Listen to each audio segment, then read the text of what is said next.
All right, live from the third rock from the sun, planet Earth. Welcome to another episode of CLS After Dark. I'm one of your hosts, Mark. We're going to be joined by two other individuals. Learn Me Something, who's been on before. He's here right now. And Blackbeard will join us in a little bit. He's just running a tad late. And we'll kind of talk about just what kind of day you're having today, because tonight's episode is going to focus on artificial intelligence and the technical difficulties that myself and I think other people have experienced throughout the course of the day. Learn Me Something being one of them. We dropped like multiple phone calls. We both rebooted our phones. I'm like, so who knows? Who knows? So welcome to Cialis After Dark. And just like the drug Cialis, you don't know if this ep is going to last 2 or 4 hours, or you're going to wake up in the morning and we're still talking. You don't know what's going to happen, right? So welcome again. Artificial intelligence is our theme for tonight. You saw the title, but you could call it the good, the bad, the ugly. Steven helped out with the title. He helps out. Blackbeard helps out with all the thumbnails. Huge shout out and hats off to him. He'll be joining us, like I said, in a couple minutes. But that title, the machine mind, friend, foe, or otherwise, like I thought that was very appropriate. And so that's kind of where we're going to start when we get going here in a second. But as always, even though you've seen him before, and look at that awesome beard he is sporting and that mustache, this is the bearded battalion of bastards or misfits, somebody called this one. So we could be the bearded scoundrels. The bearded just give everybody a little shout out, tell everybody who you are, and a little bit about whatever you want to share, and then we'll just jump right into it. Well, I'm Learn Me Something, and if you've been over on the chat side, over at the on Telegram, you'll notice that from time to time I do a couple of videos here and there. Most of the videos I think have kind of skewed more toward cooking and doing some things in the kitchen. I don't know how it kind of veered off in that direction, but that seems to be something that that comes a little bit more naturally to me. So, and just like you, I mean, I'm pretty much just another viewer of CLS, and as well as Millstone and, Mission Critical and things like that. So just like you guys over in the chat, I mean, I'm a huge fan of this show. I love what is being discussed on a lot of these programs, and love the gear as well. So that's all I've got to say. And then just to throw it out, I mean, you made a really nice comment, but, bringing it right back. Hey, look, boys and girls, if you ever want to come on as a guest, reach out. If you want to join the gear chat, you can do that too. There's lots of great comments and information being shared over there, stuff that we're probably never going to share over on these platforms. But, I mean it seriously, Learn Me Something's just a great example. It's like, we don't know what we don't know, and we all have a different perspective to offer. That's why I'm already seeing it in the chat here already. I love it. Like the whole where's everybody from, right? Because then we get a better sense of, hey, and already 1 or 2 people have been like, hey, you actually live just down the road from me, or, X, Y, and Z, and perspectives. So like, we all know Gene is from across the pond, as his title says. But we've had other people from the EU, UK, so for tonight, we have an individual who works in this space, and it's really, he's like Greenwich Mean plus 1 or 2. So it's super early in the morning for him, or late, depending on how you want to look at it. He couldn't do tonight. And I'm going to explain. Matter of fact, and I'm glad I caught myself there. Learn Me Something, because this was not scheduled for tonight's episode. So I got to kind of walk that back, and I forgot to let everybody know why. But this is another individual who's like, hey, I work in these type of spaces. I would be willing to come on and give this type of perspective, X, Y, and Z. That's what makes it awesome. So to Learn Me Something's point, this is everybody's podcast, right? And if you want to come on, or if you've got questions or comments, I think, that's in the ticker for tonight. Yeah, leave a comment, leave a suggestion, shoot me an email, and then I guess just on to that note, so life is life, right? And everybody's got busy lives, and everybody's got a million things going on. Tonight, we were going to bring DB's wife on, who was never in the CIA, spouse to a CIA officer. So we could talk about the evacuation of Embassy Tripoli from her perspective, a wife, a mother, a civilian in a war zone, what that whole perspective was like. And then just life is life. And it fell apart this morning. And so then, David and I were talking, and then we're putting things together. Blackbeard had already wanted to have this conversation about artificial intelligence, but that was going to be scheduled for next week. So thanks to Blackbeard and Learn Me Something, who I can step up to the plate and help out with tonight. So that's really great. So that's just a hats off to all you great men and women. And then just to let you know that final thing about the evacuation embassy Tripoli, we are going to do that episode. However, they're busy people and parents, and now it's getting into the crazy time for like the next 4 months, sports and all that stuff. So unfortunately, I think what's going to happen is I'm going to shoot that video separately. I might still try to do it live because I think the interaction is what makes it great and people can ask questions, but I'm just not sure when we're going to be able to get the schedules to work. I mean, as you can imagine, when one parent is doing, it's very rarely where they're both, free and available. And, they all got delegated responsibilities and duties. So we're going to try to figure it out. So just stay tuned. I'm not sure if I'm just going to have to shoot that like on a Saturday with them. And then on Thursday, we can still do live and I can just play the video. And, if you got questions, we can stop. But I'm going to try to make it, if we can, it'll just probably be a special live stream if the schedule works out. And maybe it's a Sunday or a Wednesday or something like that. So, excuse me, just stay tuned. Apologies. All right. Hey, let me just, before we get going, Learn Me Something. Let me just kind of do as always, let's kind of give some shout outs. So we got Gene with a big woo. And then we got John reporting for duty from Ohio. We miss you, John. Yeah, that's right. That's right. Hey, there's cold. Everybody's got some cold. So if you're in the chat, that's what a bunch of the guys are talking about. Everybody's been dealing with colds, and John's here reporting for duty, but he is definitely down and out too. So Snowshoe, I hope everybody's healthy, right? That's all I'm trying to say.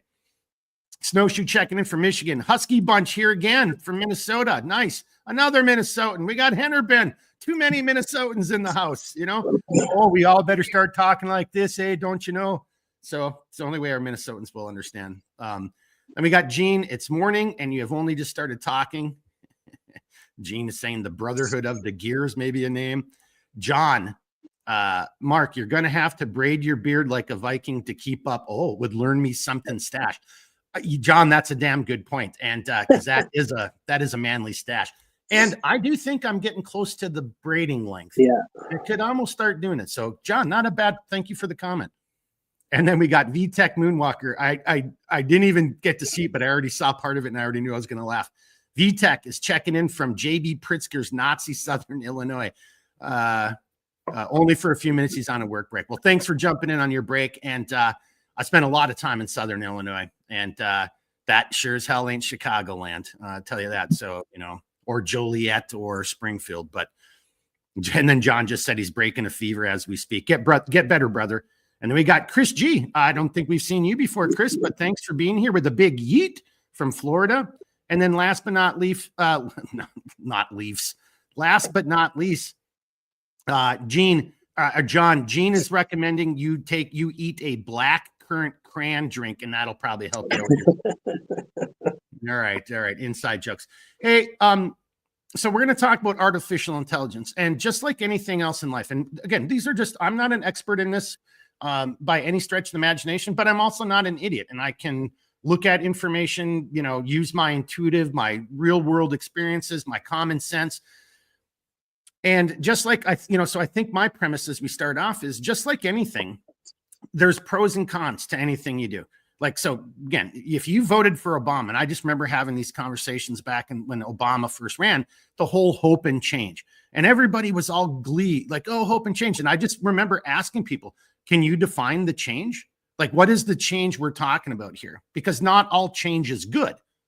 So I'm using that not for political reasons. I'm using it just because that point that I made back then is still valid today. Not all change is good. And if there's going to be change, if you're a rational individual, again, in my opinion, I think you need to be able to clearly define what it is you're changing, why you're changing it, what is the impetus behind it, and how is it going to make it better, right? These are adult questions we should be asking about everything. I mean, to include what's going on in modern politics or international politics right now. I mean, that's a fair adult table thing to do. I think that's a fair thing to do with AI. We don't have to sit there and say the sky is falling. However, it is we're dealing with a technology we really kind of don't quite yet know. And there's some pretty big brain people, Elon Musk being one of them. You might hate him now because, now he's suddenly MAGA or whatever your reason, but that doesn't change his intellectual capability and just his visionary thinking. I mean, go back and look at some of his podcast live stream interviews he's done when he talks about this subject. It'll really kind of get your brain juices flowing. So that's kind of how we're going to come at this tonight. It's going to be in a conversation. There's definitely, pluses, minuses, neutral, things. There's pros and cons, however you want to say that. So, so think about a question or a comment if you've got one, but learn me something. That was me rambling already for a little bit. Why don't we turn it over to you? And then I'm going to play a clip, but why don't you start off with your thoughts on AI? I mean, get us going.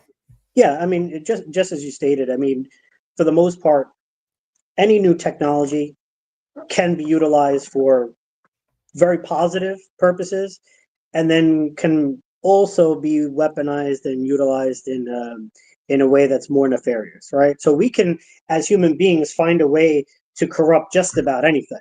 I mean, look at the invention of dynamite that was used to clear paths for roads and things like that. Well, yeah, that's a practical use because we wanted to be able to build road systems.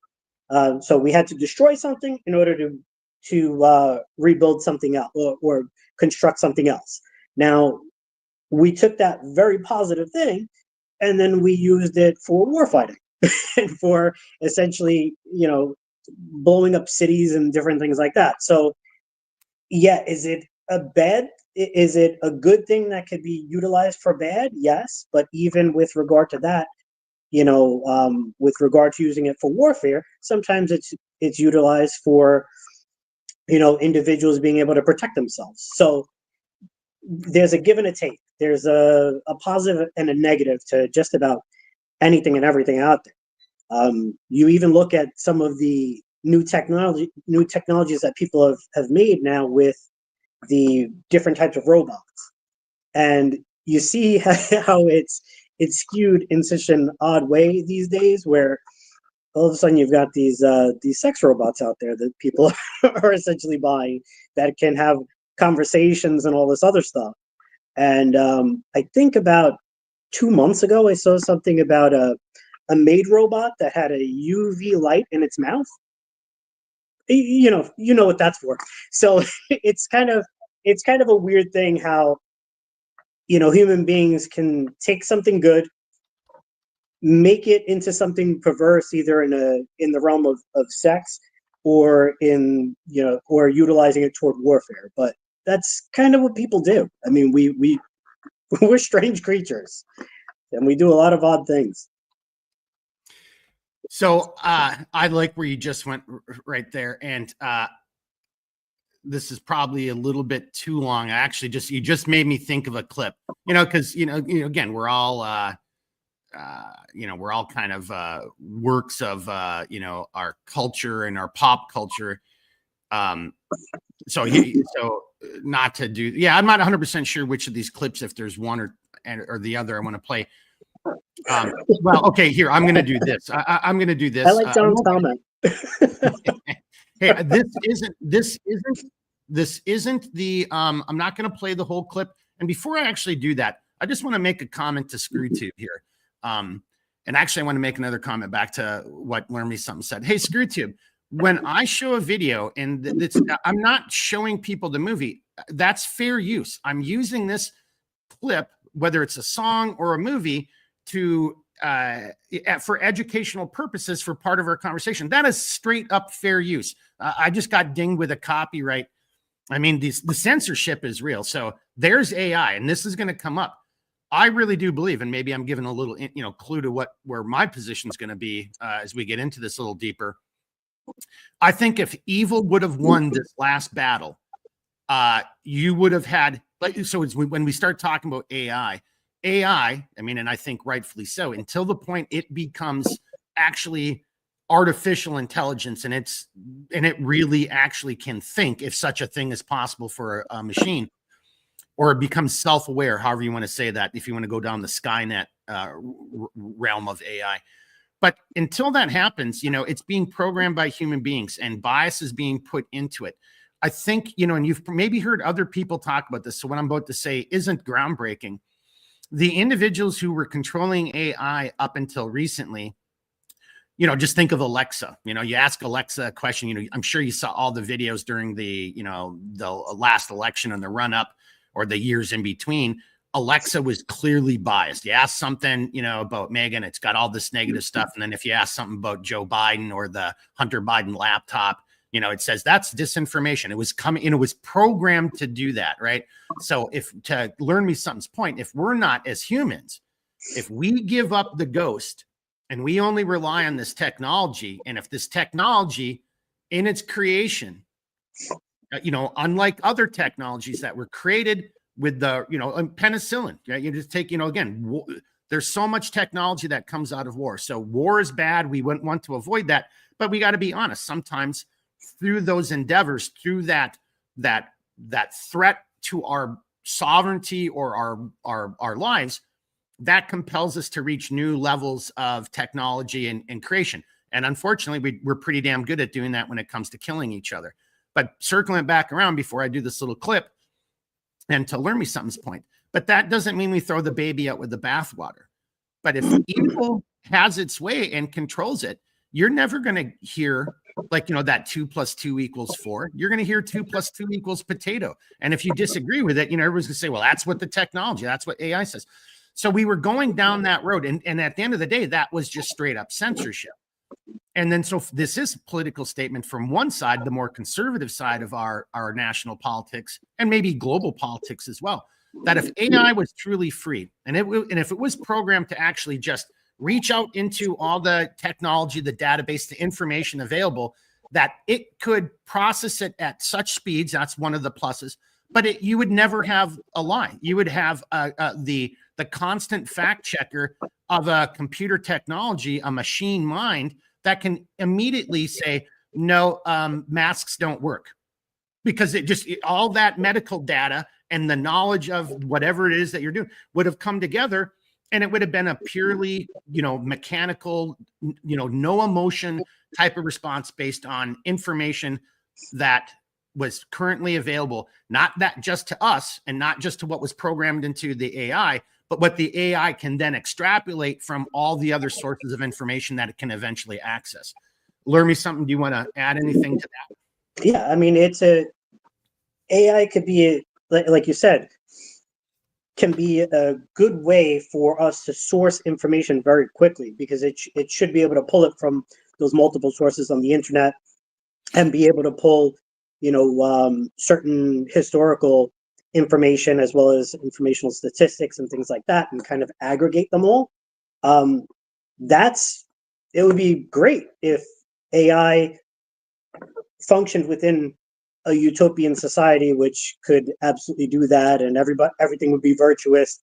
But it would only be virtuous if AI demanded everybody have beards and mustaches like us. But the way that I see it, I mean, humans are still a huge component of this, and the people that will harness this technology and own this technology are going to be either the state, the state and or corporations, and we already see that certain corporate entities have their own AI, and the government will at some point have their own version of AI, in which case they will continue doing what they've done over the past 4 years and can potentially craft the message that they want you to believe. And, unfortunately, I think that that's something that will happen in the future. Will it happen in the near future? We don't know. But what we know for certain is that it will happen. It will absolutely happen, because people are just inherently corrupt. I mean, that's just the way that they are. Without having a value system, they tend to just kind of go off the rails. So one of the things that I truly believe is that man will always try to find a way to screw up paradise. And when it really comes down to it, they will find a way to screw up AI and create this alternative reality that is completely contradictory to what's going on around, in the actual world. All right, I want to come back to that, but two comments just came in. Let's just kind of go to that. Well, because one is already funny. VTech may have already known the clip I was going to play, so let me just do John first. Well, first, John was just commenting back inside the chat. I'm not. Hey, if I see comments that it's you guys in the chat, having fun, I probably won't bring those up because this is slightly different from the loadouts. But I did want to get, the questions and the, just the kind of comments, general comments on the subject. So John is saying, and this, I'm going to throw this back over to you before I go to VTech, and then I'll do the clip. So, but he's questioning, and it's a good question. When most sources are corrupted, and then he's listing off, sources that he believes are corrupted. And I think the record shows that they are. I mean, CBS how many self-owns can you do? And same with CNN and MSNBC recently, oh yeah, free speech was used to, in the whole, like, what did you just say, lady? Free speech caused the Holocaust? I mean, like, what the heck, right? So Facebook, Twitter, I don't know if Twitter is as bad. I think Twitter, from what I see, is pretty open. I definitely think, Instagram, Facebook, ScrewTube, Google, we all see it, right? There's been a bias in there. So to John's point, where, from where is AI gathering that information? You learn me something. And that kind of goes to what I was saying. So if you're writing the code, teaching the AI to only look in certain areas, like what John just pointed out, well, then AI is going to come back with only certain answers. Right. And we've got Blackbeard joining. Blackbeard, I'm going to give you a second or two. Learn me something, responds to that. Yeah. It's going to be garbage in, garbage out, right? So whatever the bias of the actual programmer is, or the person that actually, or the entity that owns that particular AI, it's going to it's essentially going to push their bias on that AI, and that AI will function within that bias. That's just the way that it's actually going to be crafted, because I'm sure they will put in safeguards that will keep the AI from thinking for itself and stay within a certain pattern. I mean, and that's where this is such a scary yet intriguing conversation. Are those safeguards going to be enough? Like, what does this machine mind look like? Can you really? Because at that point, you're kind of then just saying that it's no more than a phone. This phone can't think for itself. But if you're creating something that draws from so much data, so to your point, learn me some, and then back over to John. I think that's what we were witnessing, was the attempt to control. And really, at the end of the day, you're just making it a really smart program that, can help you cheat and write college papers for you, type of stuff. Right. Yeah. It can. What they will do is they will try to make it siphon information from specific areas. I'm sure. I mean, we've already seen, what was it, about a year ago? There was one that kind of went rogue and ended up with having some sort of a god complex, and they ended up taking it offline. I don't know if anybody in the chat remembers whose AI that was, if it was Google or some other entity, but they ended up taking that one offline. And then there was, I don't know if it was the same AI or a different AI that was telling, I don't know if it was the developer that he needed to leave his wife because the AI fell in love with him, which is oddly like very similar to a Twilight Zone episode that I had seen a really long time ago. But yeah, that was one of the things that actually happened about a year or so ago, and it's very odd.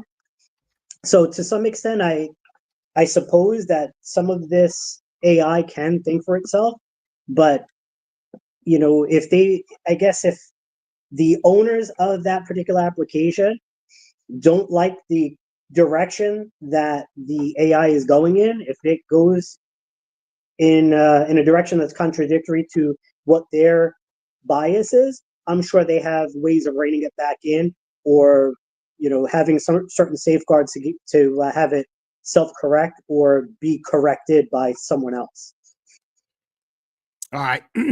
So that's actually kind of set me up in a couple good sections here. We've got some, again, ScrewTube. If I show a video or an article, it's called fair use, knuckleheads. So Blackbeard, if you're ready, first of his name. All right, we're going to bring you on to the stage. And I like that little eyebrow. He knows what he's doing. That we had a conversation about that the other day. Hey, Blackbeard, as before I jump back over, you've been here before, but why don't you just introduce yourself real quickly? And then I have 2 comments, but you kind of heard where we're going, and then we'll just get you right into the flow of things. Thank you. Who I am Cyberdyne model number 777. Skynet becomes self-aware at 2:14 a.m. Eastern Time, August 29th. In a panic, they tried to pull the plug. Well, okay, I had that clip already set up, but I think you did a pretty good Arnold Schwarzenegger, so maybe I won't have to play that clip now. Thank you. That'll be one less copyright strike Screw Troop tries to throw at me. Fair use, Mark. It is fair use. Yep, I agree. That's what I agree with. All right, here we go. Well, do you want to tell everybody a little bit about yourself? I mean, again, people have seen you, but I think it's always the polite thing to do. I would like to let everyone know that I'm highly underqualified to speak on any topic for which I'm brought on this program. So I appreciate you lending me your ears and your ignorance. Hey, sorry, continue. You've come to the right podcast. We are all grossly underqualified for any of the conversations we have here. So here's where we were. Stephen, it's great seeing you. I'm not sure what you said, but it was funny, apparently. I just didn't hear it. VTech Moonwalker says, and he's talking about learn me something. Since he brought up sex dolls, and his question is it still prostitution if you rent one of them out? And then he says, at LOL, asking for a friend. So before you guys respond, another great, so we've already kind of talked about 2 pop culture movies. So I probably won't do too much here, but I'm just going to share the screen here. Again, ScrewTube, this is called fair use, you jerks. So here we go. So this one came up in my mind as you guys were talking. Here, let me just do this. Oh, sorry.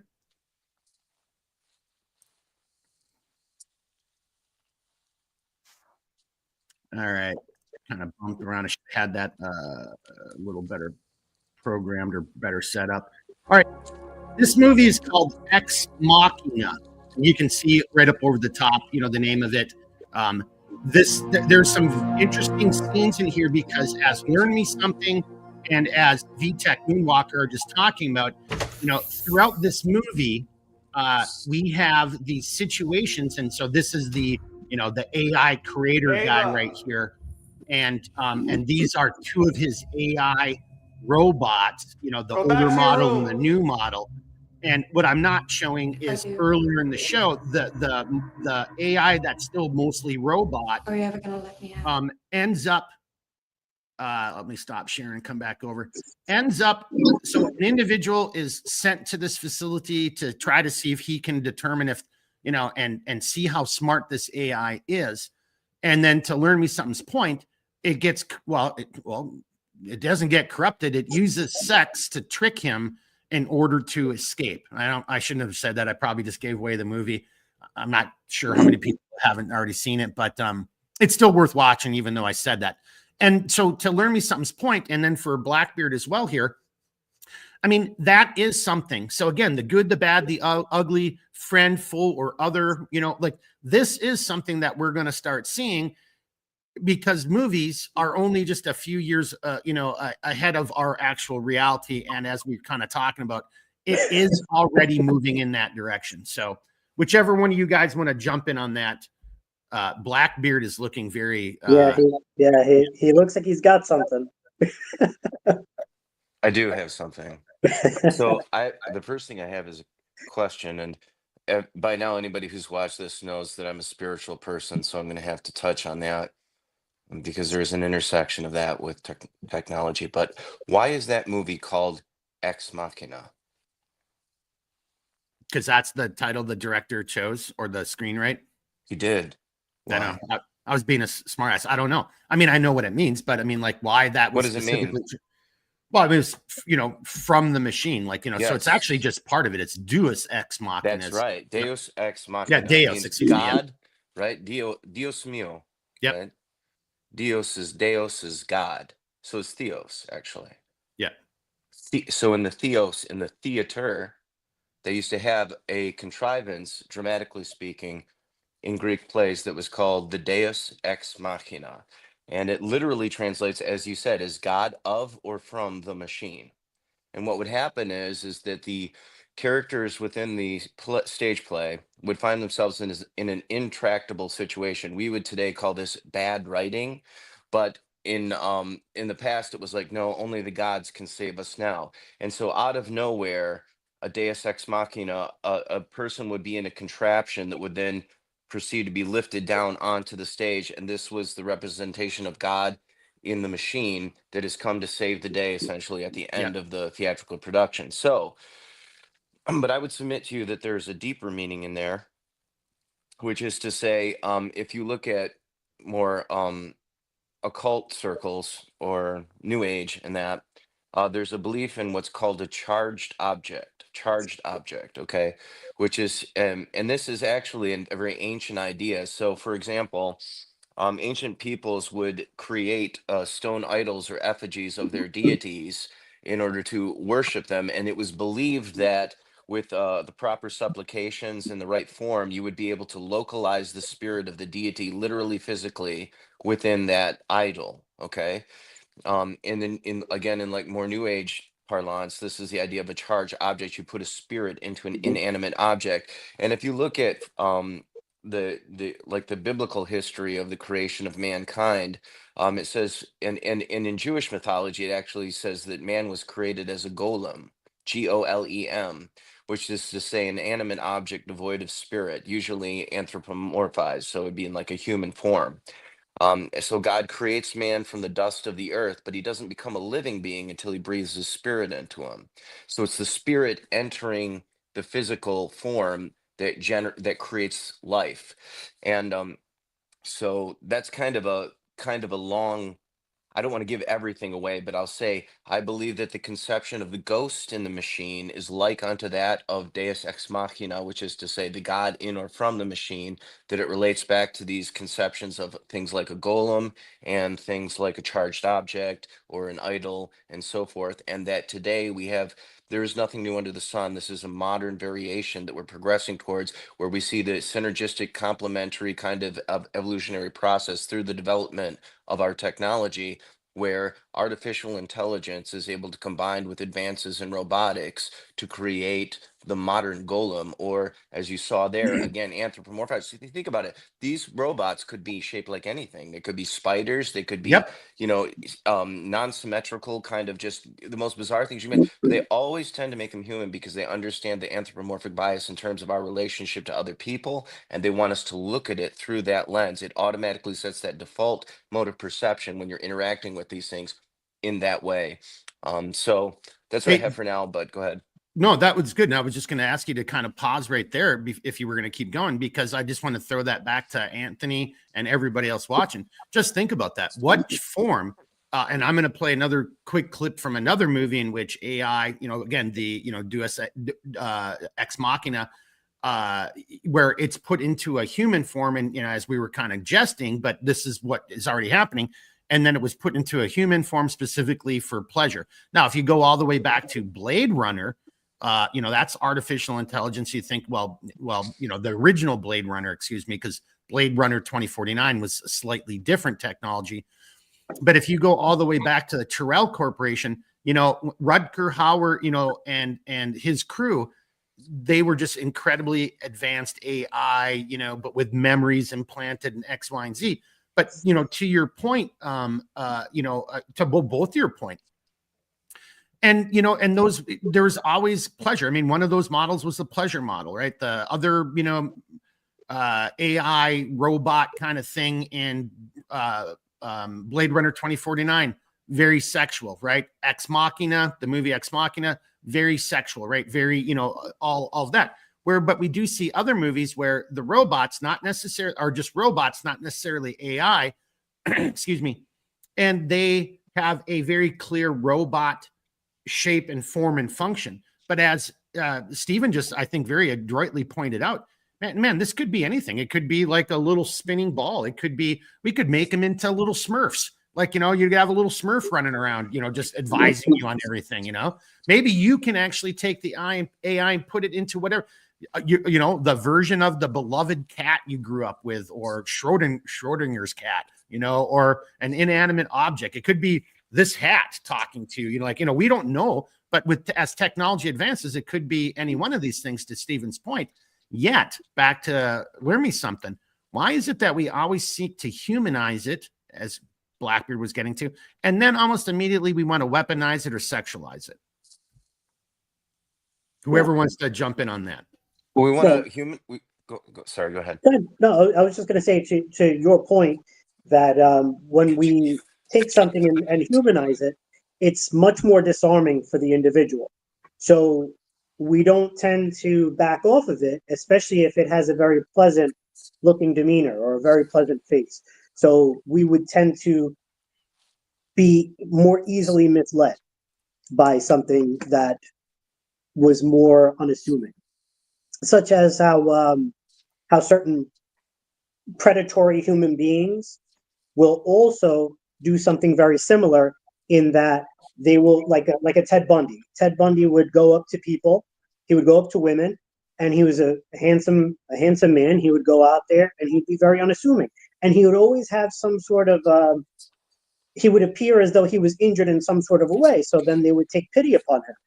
And once that occurred, then he would proceed to, to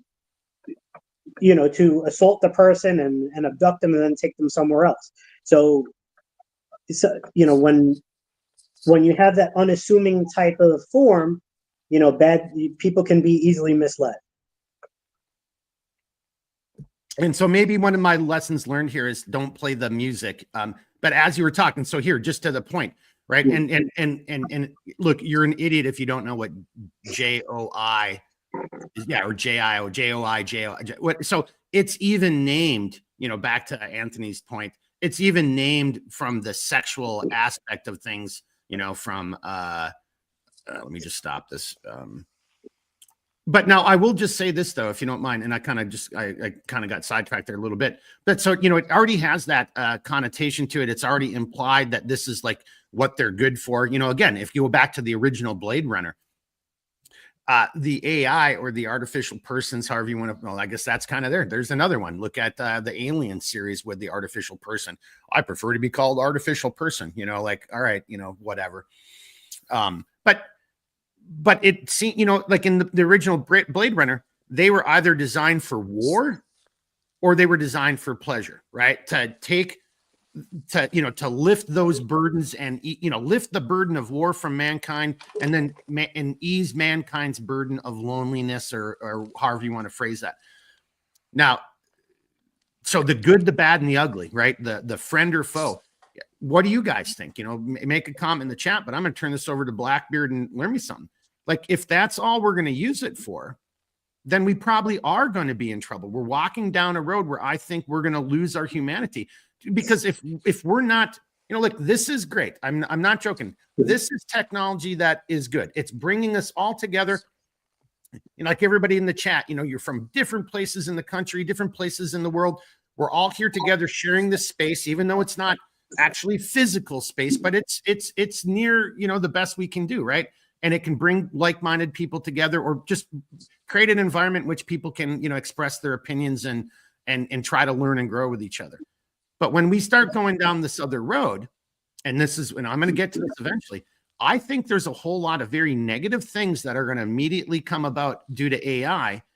It doesn't mean the end of the world or the end of humanity, but it is going to be incredibly disruptive. And somebody already kind of made a comment or two that kind of alludes to it. So before I do that, I want to come back to that whole thing again, just kind of wrap that up. Why? Learn me something. It's like, are we really going to keep talking about how it's going to be used for sex? Dude, I guarantee. I guarantee it will be. Yeah, guarantee it. Yep, it's going to be one of the very first things that it does. Back to Stephen's point, it's not AI in itself, but the combination of AI and robotics, right, and that type of technology, right? And again, why are they making the models that they're making and making them look and talk and sound like they do? Just to do one more, here, I'll just sorry, give me a second, guys. So no, this is I chose this scene because there's something different that happens here. But if you just look at the AI, the robots, I mean, the girl on the right's looking pretty pissed off. But if you watch this movie, and I recommend you do, it's actually a very interesting, intriguing movie. Again, and you might not like it. I'm not trying to say it was the greatest movie in the world, but there's a lot of mental food there to digest. But again, look what the guy who's creating the AI, to Steven's point, he didn't choose a spider. He didn't choose a dog.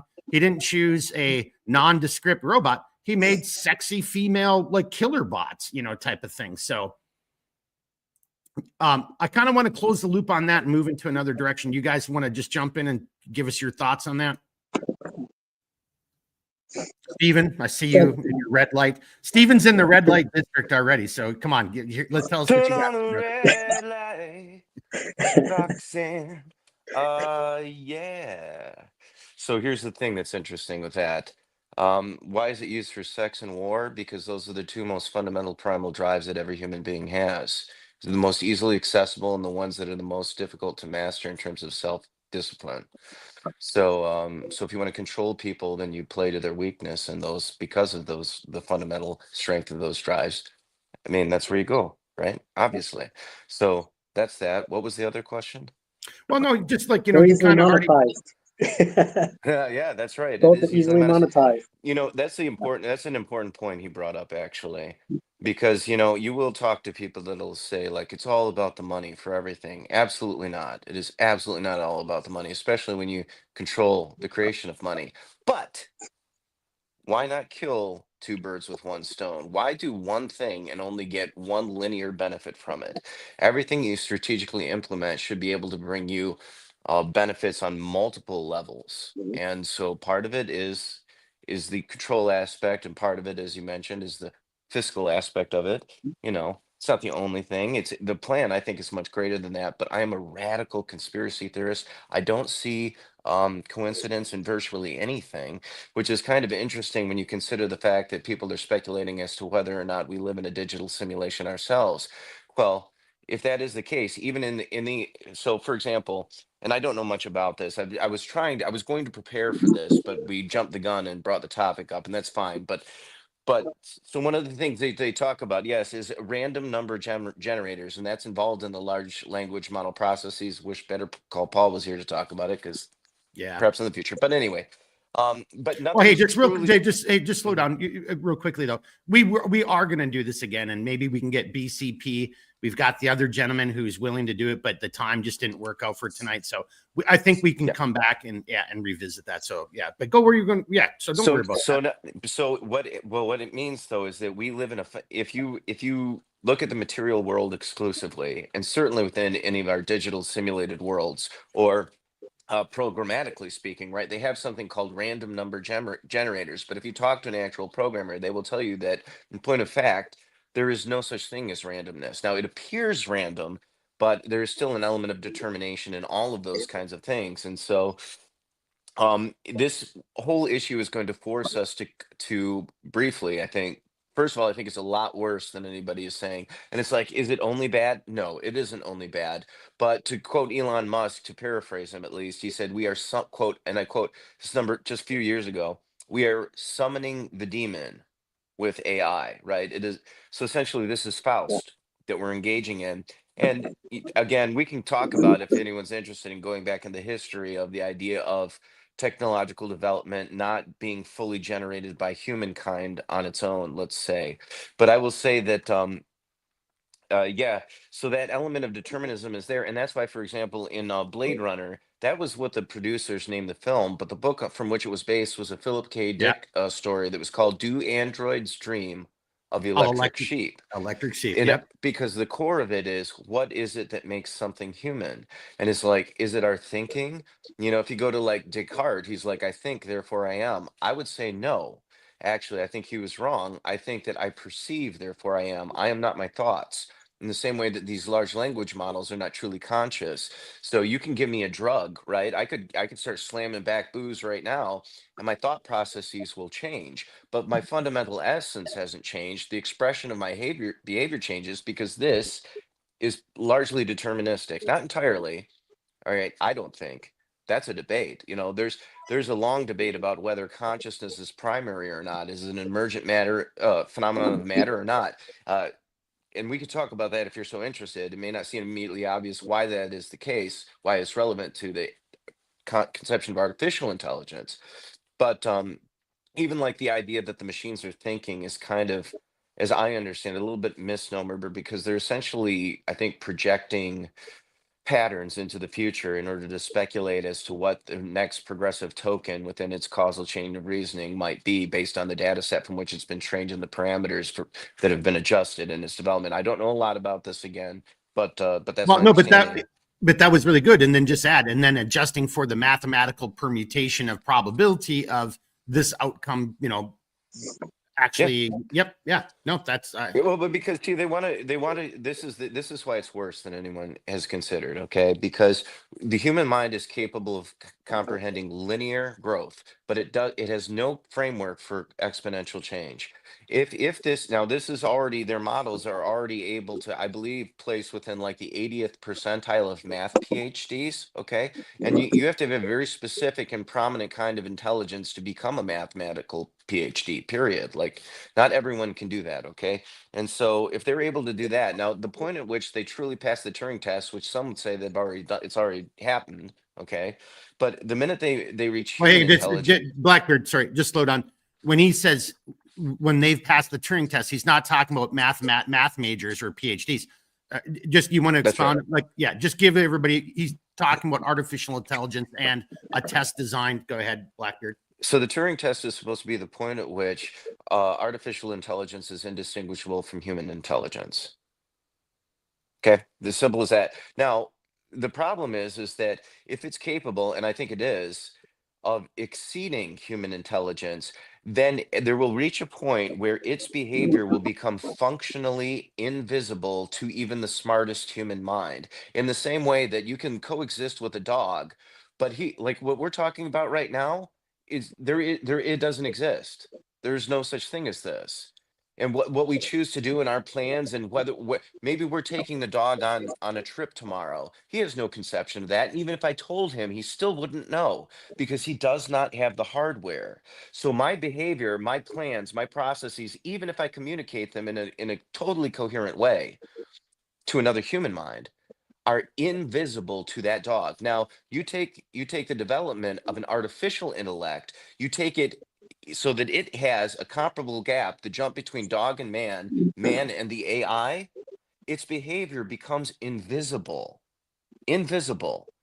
And so what it's doing and why it's doing and when it's doing and how it's doing all disappears for us. And we're left chasing our tails. What's happening here? And what happens is we're no longer the master of our domain. I don't think we ever were, because of certain spiritual Yep. aspects that are taking place, but functionally we live as if we are.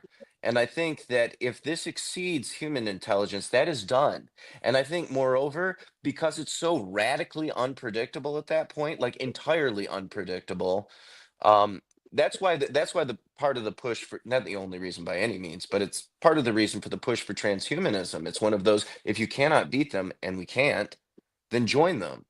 But I listened to a talk by Hugo de Garis, who Well, wrote hey, the I art. gotta slow you down. Yeah, You're yeah. throwing so much out there, and some people may not know what transhumanism is. So, and and I want you to expound upon that a little bit, and then just pause right there because I want to come up to learn me something.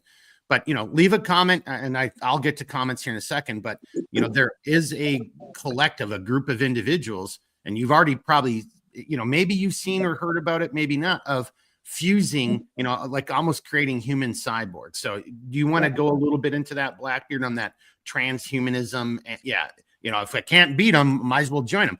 In other words, trying to create another class or another group of people. Go back into your pop culture, you see references to that in a lot of these movies.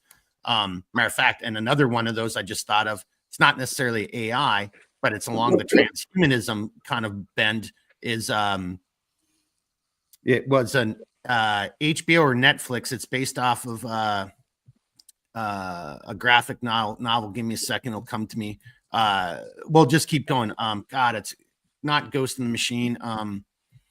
Somebody leave me a comment if you know. There was 2 seasons. I like the first one better. The second season, but anyway, individuals, the mind, moving around into different bodies. So it's kind of the transhumanism.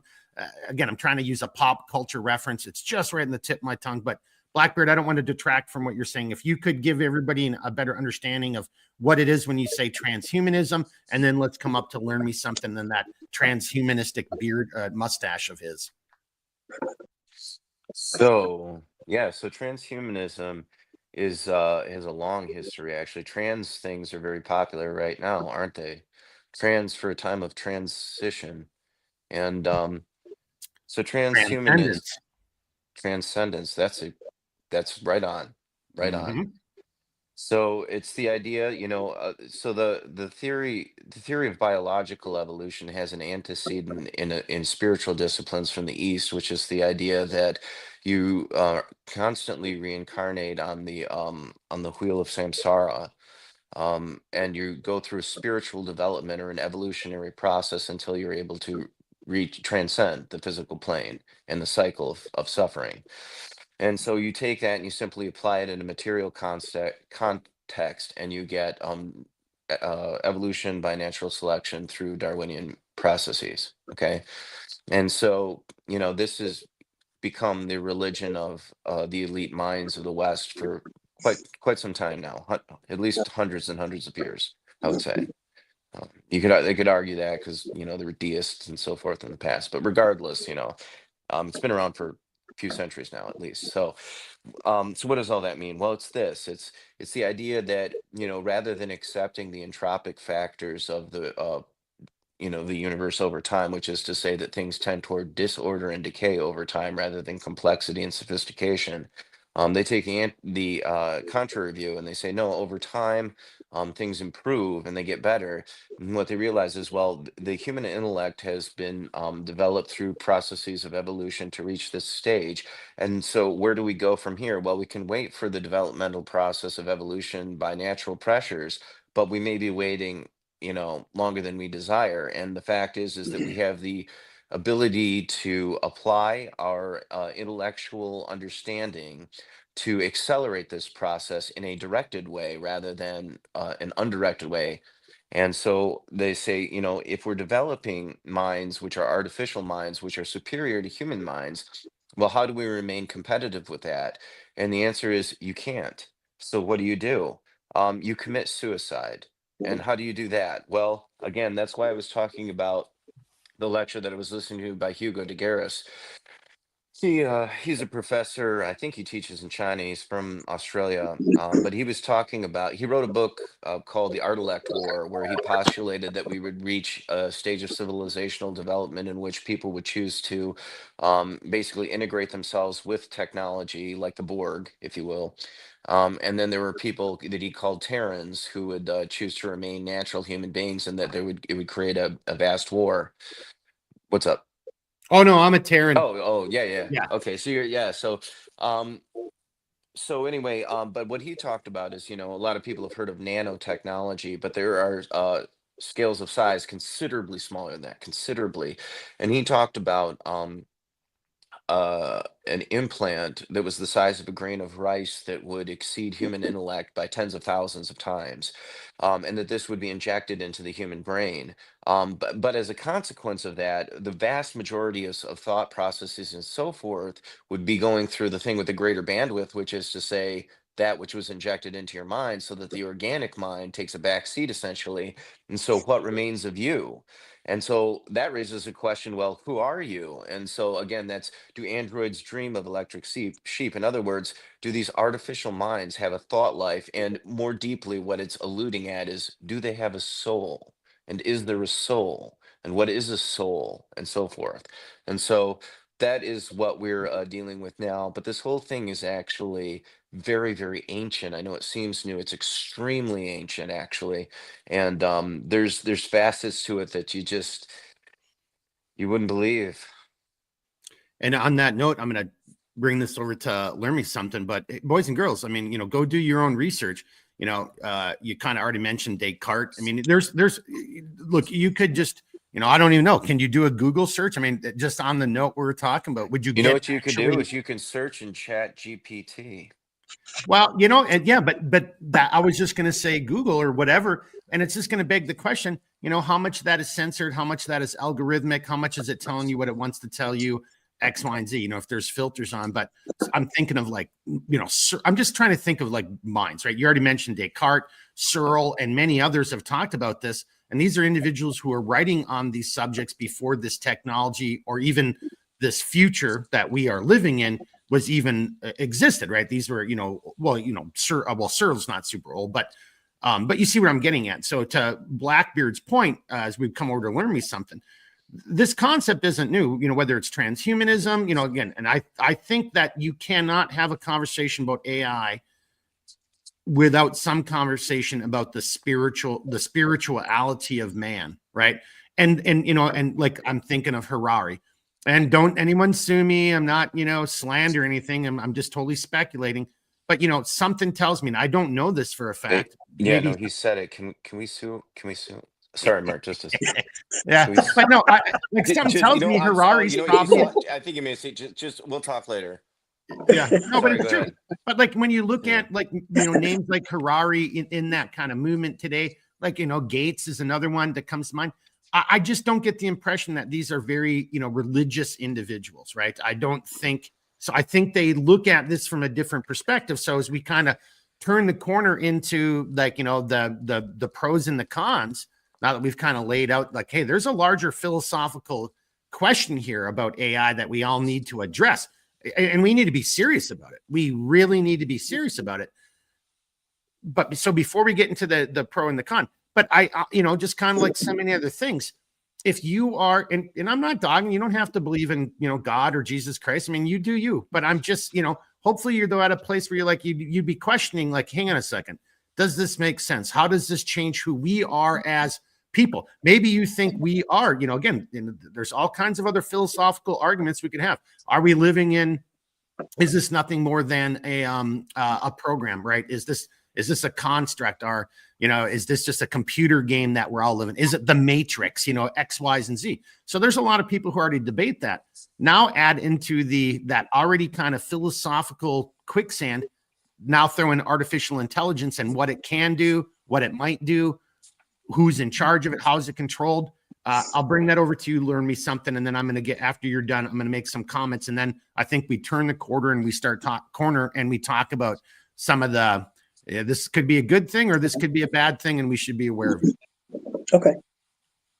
So I think we were kind of alluding almost to, with regard to transhumanism, I think that kind of starts to segue into the realm of Neuralink and how it has the ability to supercharge the brain, but also allow the body to do things that it was hindered from. So for those individuals that maybe are paralyzed, Neuralink, they say, has the ability to provide that person the ability to walk again. But the thing is that not only will it control the body and the mind, but Neuralink, if taken to a more expanded role, it could provide a situation whereby human beings cease to be man. And it almost makes me think of Revelation 9:6, where it talks about men will seek death, but will not be able to find it. It's almost as though we will be so transformed into something else that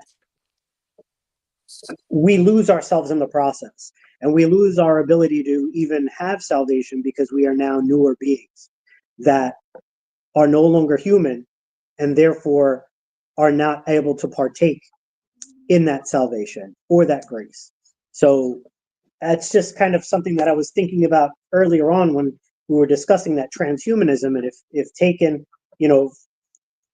to an expanded role, and then also looking at it from a biblical perspective, I mean, it kind of leans in that direction. I'm not saying that it 100% is that, but it almost leans and almost leads into that direction. So Neuralink, yeah, does it have its benefits? Absolutely. But does it have its pitfalls? Yes, it could potentially have some severe pitfalls. So pop culture, there's another movie, kind of not super old. I'm pretty sure I wrote it down. I wrote it down. I think it's called The Upgrade, if I remember it correctly. And you mentioned Neuralink, and that's what made me think of it. It's an individual who's paralyzed, and this rich billionaire guy, gives him this,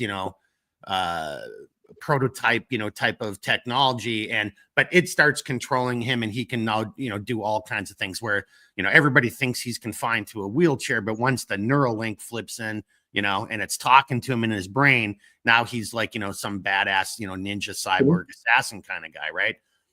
And so, but I like where you're going with that because, on the Neuralink, well, here, maybe just take it and add one little flavor, and then see what your guys' comments are. And then I'll go to comments in the chat.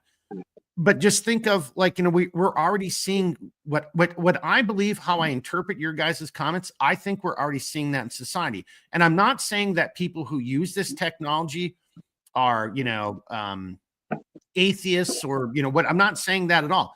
I'm just trying to point out that we have individuals who are already, you mentioned Neuralink, we mentioned, implants, the Google glasses or the AI, that kind of tech. There are videos of people walking around, with like that big heads up display on, and they're not paying attention. They don't see cars. They're doing their weird little things, and that's already starting to take place. So is that individual, to your point, Anthony, for you and for Blackbeard to respond, how much, that person, in my humble opinion, for what it's worth, is disassociating him and herself from society, removing himself. So how much more difficult is it to give a little bit of a push? Hey, get this implant, get this, get that, because you're already doing it. Instead of interacting with real human beings and making informed decisions, using your sensory apparatus to make informed intelligence decisions, working this, that big, muscle in between your shoulders, on top of your, inside of that pea brain head of yours. But we're not even doing that. We're already falling into these traps. And I think if you want to take it to a spiritual level, that's going to make it easy for people to be diverted into using this technology for evil. Whereas to your point, hey, I'm paralyzed, from a roadside bomb in Afghanistan. And now not only do I get a new prosthetic that allows me to actually walk again, but with technology, it's actually just like I'm my brain saying right foot move, and it's actually doing it, right? So, which I don't think is transhumanism. I think that's using technology, to make us now. But somebody, to your guys' point, this where I'll shut up and turn it over. But isn't somebody going to use that to create, an actual T-1000 cyborg kind of person? Well, you could also be plugged into a almost cloud-based type of system with regard to Neuralink. That would be that next level. So you could potentially at that point have your thoughts controlled, or have what would be explained in certain science fiction movies as having a hive mind, where the hive wants you to do a certain thing, so that's what you're going to do. You lose the ability to think for yourself. You do what you're told, or you think what you're programmed to think. So you lose that bit of humanity as well, in that you can't think for yourself. You can't rationalize for yourself. You can't process information for yourself, because now you're being led to do certain things by programmers, a cloud, or some sort of hive matrix that guides every action and every thought within your being. So yeah, is that a scary possibility? Absolutely. But Neuralink does potentially have its benefits, but it's not something that I would ever do. I'd much rather just stay an obsolete man then, and instead of becoming a super intelligent cyborg. So I'm fine with that. And Blackbeard, before you respond, I think, but great comment there. Learn me something, I think, from both of you guys, because we're going to get into these deeper philosophical and religious conversations here. I really think in the next 12 to 18 months, because this technology is going to keep advancing, and people are going to ask this, well, where does it end? Where does it stop? I'm not on board with this transhumanism. Back to Blackbeard's comment, I consider myself a Terran, not of this, not of that. I don't want to be part of the hive mind. And you're going to have people, because we already see that in modern society. We have modern cultures and elements, even within quote unquote the West, that this is exactly what they want. They want to have people in their small houses eating bugs, in the 15-minute cities, only getting the news that they are told to get, and thinking a way that is being dictated by, again, our betters, our transhumanist betters. So Blackbeard, can you add to that, or do you want to go slightly different? And then I'm going to come over to comments, and then we'll turn the corner and we're going to get into some specifics. All of human experience will be lost like tears in rain. I used to have, okay, that was really scary. That was kind of spooky. One of my favorite screen, when you used to have like the screensaver, I don't remember where I got it, but I just, I saw it someplace, and it was, like the computer was talking, and my screensaver was all carbon-based life forms must die, to kind of, I don't know if that's quite the same thing, Blackbeard, but you kind of just freaked everybody out. So maybe just add a little something to that now. So I guess we could talk about the hive mind a little bit, because I've thought about that for a number of years, actually. And what I settled on is that um boy, this is such a deep well that we've entered into here, but I'll just start here. So they want to give us world peace, okay? They want to give us world peace. And the stinker of it is that as long as even one independent will exists, the potentiality for conflict exists. And so, well, you have to understand, Mark, I'm afraid that all individual will, it's going to have to go. Okay. So that's the hive mind. It is control, but what you have to consider is that, again, these things are so intelligent, and not even them. I mean, we are relative to ourselves, that, you can change, if you can control the flow of information, information, you march in formation. Information forms you inwardly. It is inward formation. That's what information is. Okay. If I control your access to that, especially when I couple it with my understanding of human psychology, behaviorism, things of that sort, then I can control you, even though you think you're making your decisions. You are not. You're making my decisions, and you're welcome. That's their attitude. Okay. So it's been soft control through manipulation by understanding human psychology and how to occult information. Computer programs are written in code. A code is a cipher, right? It's something that is hidden, and you have to decode it in order to understand it. It's cryptography. Crypt is occult, is hidden. So everything is written in code, and that's a play on words in Blackbeard's opinion, okay? But what they want to do is, as Learn Me Something mentioned, is Ray Kurzweil talked about the idea that when your mind is uploaded to the cloud, which is where the gods live, incidentally, that all of your thoughts, you'll hear the drifting whispers of others' thoughts, and so yeah, it's God. If you look at the conception of God, Yuval Harari has said, we don't God doesn't exist because we haven't invented him yet. Essentially, it's a little bit of a paraphrase, but that's basically it. Okay. So what are the properties of deity? Well, one of them is omniscience, which is to say all knowing. So they will replicate that through the superhuman artificial intelligence. All power. Well, when you can control, see, the secret of the mysteries is how to control everything else. It's mind control. So if you have that, I mean, it's like it's no longer relies on like tricks like hypnosis, persuasion, pharmacology, and so forth. You've got a direct mainline, a digital uh download straight into the neocortex. It's like boom, It's like you're not you anymore. Make no mistake. You could assuming this is look, this is their dream, okay? Maybe God smiles on us, gives us a coronal mass ejection, and kills off 90% of the planet, knowing it's our only shot, okay? Or maybe they're just really overhyping this. There are a lot of people who think they're just really overhyping this. I don't think they're overhyping it. I think it's going to happen, okay? But I'd be happy to be wrong, and people smarter than me think they're overhyping it. So make of that what you will. But they got omniscience, they got omnipotence, and they're going to bring us peace, and they're going to upgrade our bodies so we live forever. It's all of the promises of deity, because you said they're not very religious. Au contraire, they're extremely religious. They just do not follow the religion you do.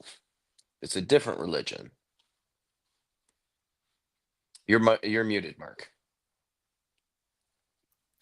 There's got to be at least one in every episode, right? You're muted, Mark. I should make that into one of our future hoodies. You're muted, Mark. And I definitely am on ScrewTube and Instagram. But hey, but no, that was a great point, and I like how you just said that. And I actually really would hope that again, if we had time, if this was a real live stream, a real podcast, I'd have somebody who'd go back, clip that section out, and just play that as a standalone video. I think that's very pointed, and I think that's something that's often missed. And even in this conversation, it's important to this conversation. They're religious. These individuals are, but it's just a very different religion. But make no mistake, and boys and girls, we're talking about artificial intelligence, but just look at so many other similar stories. And again, somebody would say conspiracy theories. Well, there's another T-shirt. Conspiracy theories 100, mainstream media 0 or negative 20 or something like that. It's the first game where you actually can lose points. But that's exactly what it is. Like when you look at CERN, and when you look at, Bohemian Grove, like there's all kinds of different secret societies and groups out there who very likely do not share your worldview, period. Whether that's from a religious perspective, whether it's from a neighborhood or community perspective, whether it's from, like, what does it mean to actually work a job and, come home with that feeling of I did something, I accomplished something today, I made a new car, whatever that is. And I think that's one of the threats that we very potentially will see as a result of AI. Because as we get into this last half, I think we're going to start seeing, and that's one of the things I really want to talk about, is because I do think this is going to take place in the next 18 months. And I think it's going to be on a societal level, but back to what Learn Me Something was saying, it doesn't necessarily mean it's bad, even though there might be negative, ripples or ramifications initially. Maybe this can be used for good. However, it's never going to be used for good if we don't have wisdom enough to ask the questions and have these conversations and think about what this does to our humanity and what does this mean for us as a species going forward. And again, you don't have to be a Christian. I mean, you don't even, but like, do you have any faith at all in anything? Like, maybe your faith is, again, it's not what we would, it's not Taoism, Buddhism, Judaism, Islam, Christianity, maybe yours is, well, hopefully it's not that crazy cult that's trying to kill people, but okay, I digress. But I want to get back over here to get on. Mark, the comet is coming. If we Learn Me Something is always posting recipes. He knows how to make the jungle juice. Okay, we drink it. We got our ticket out of here, baby. We're not gonna have to live through this. He's right. You do make a lot of pretty good liquids there. Learn Me Something. Learn Me Something. I'm in line. I'm drinking one now.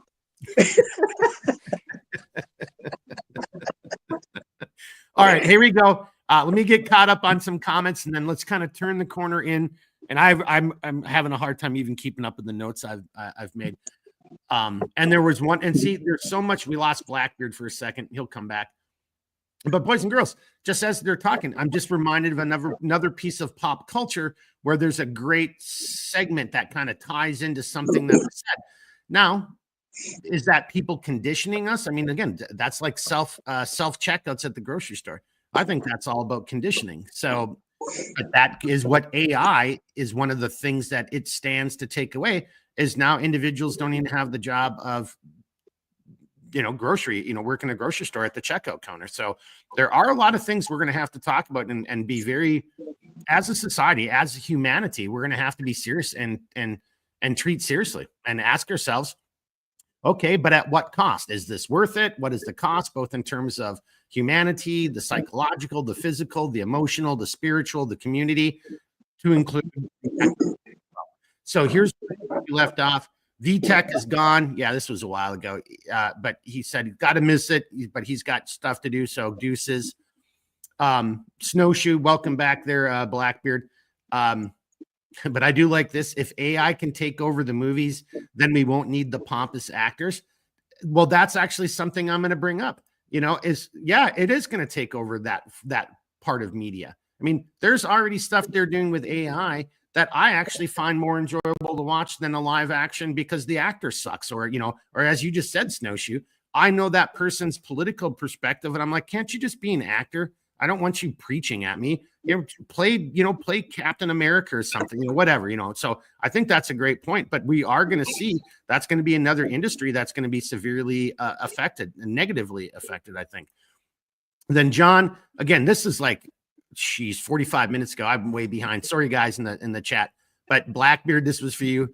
John says, "Holy shit, are you a professor?" He's a professor. I mean, look at him right now. He might be an evil, more like Professor Moreau or something like that. I guess it was Dr. Moreau. But Gene says, "I don't mind if it's for good, but no iRobot or Bender or Robot Devil." I would be okay with Bender, though. I mean, Gene, just throwing that out there. And then Gene, I know this when we were talking about how AI can we're putting it into the human form, but it could take numerous shapes. Gene is saying it should take the shape of a minion. That would be kind of funny. Your own little minion walking around telling you how to make, whatever that thing was that Learn Me Something made, that Spanish alcoholic eggnog or whatever, Okay. And then John saying, back to our comments from, 45 minutes ago. Yeah. Well, it was prostitution or spying. It was one of those was our first human professions, and it will be.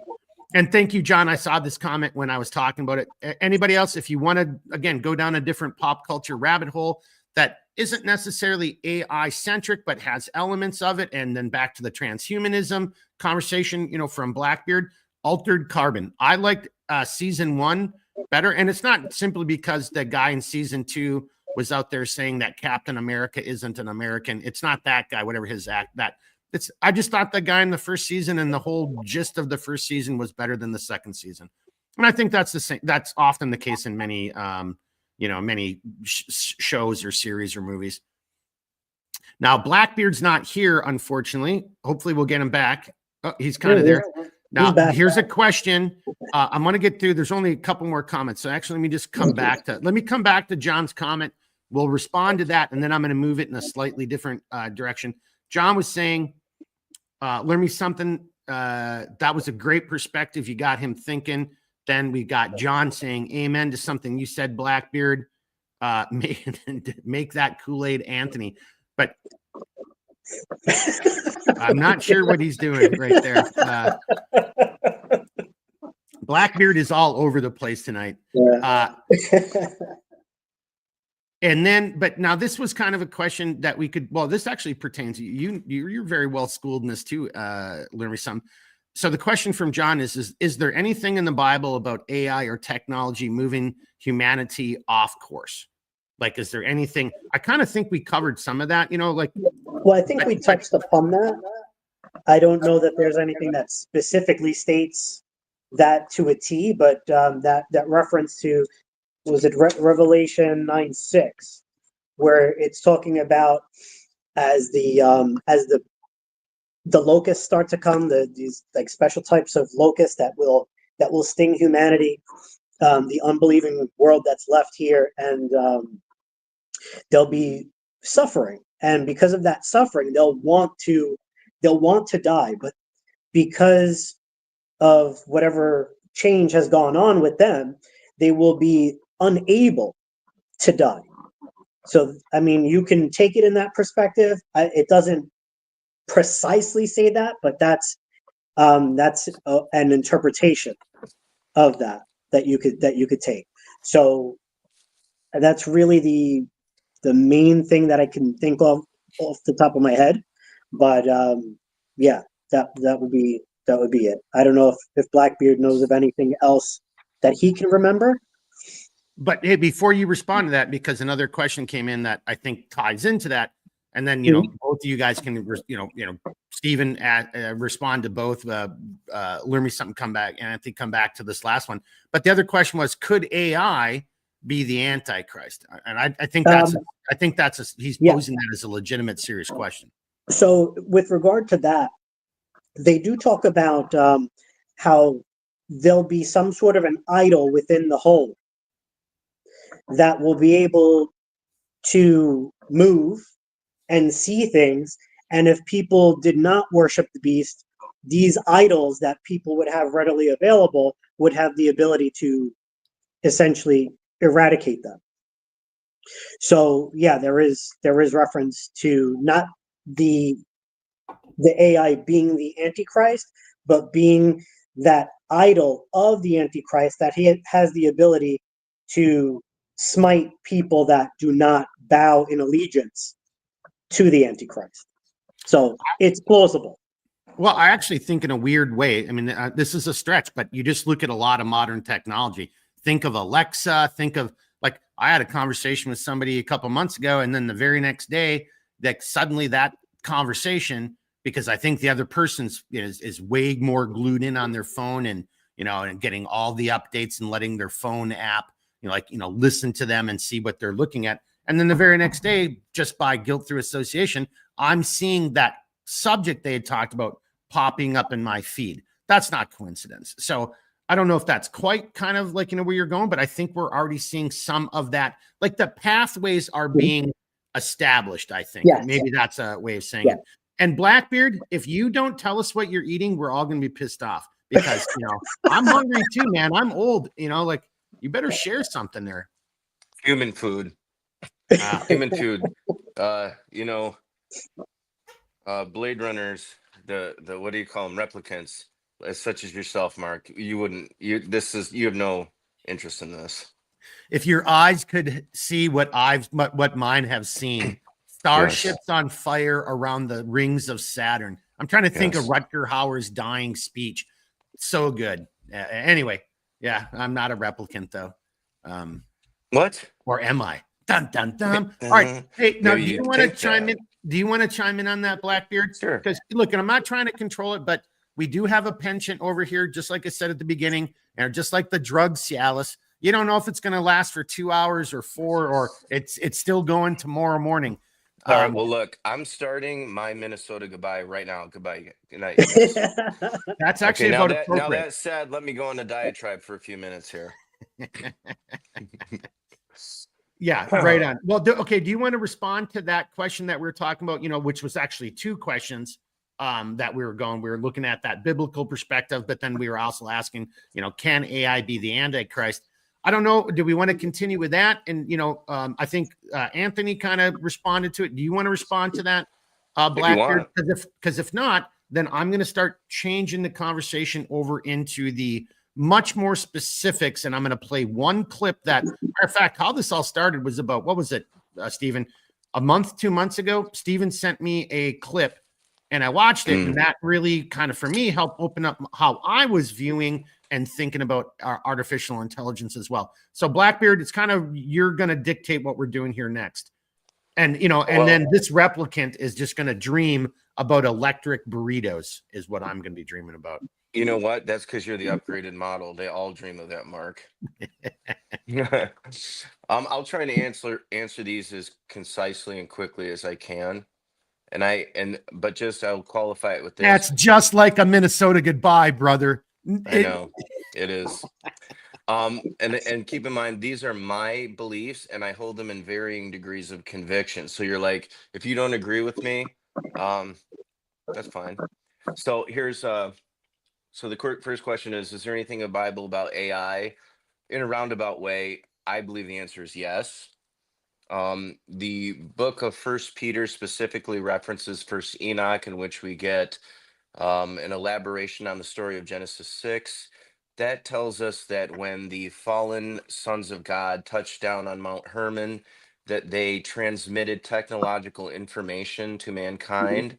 Amongst that was agriculture, metalsmithing, cosmetics, herbalism, or sorcery, if you prefer, astrology.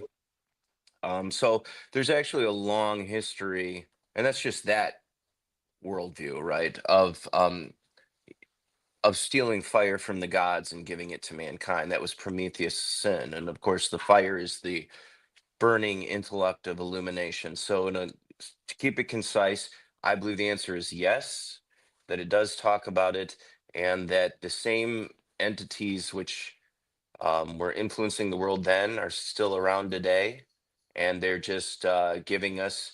It's the old story of like John Dee trying to channel the angels, right, and being given the Enochian script, or Faust making a deal with the devil for worldly power. Every culture believes in some version of that almost.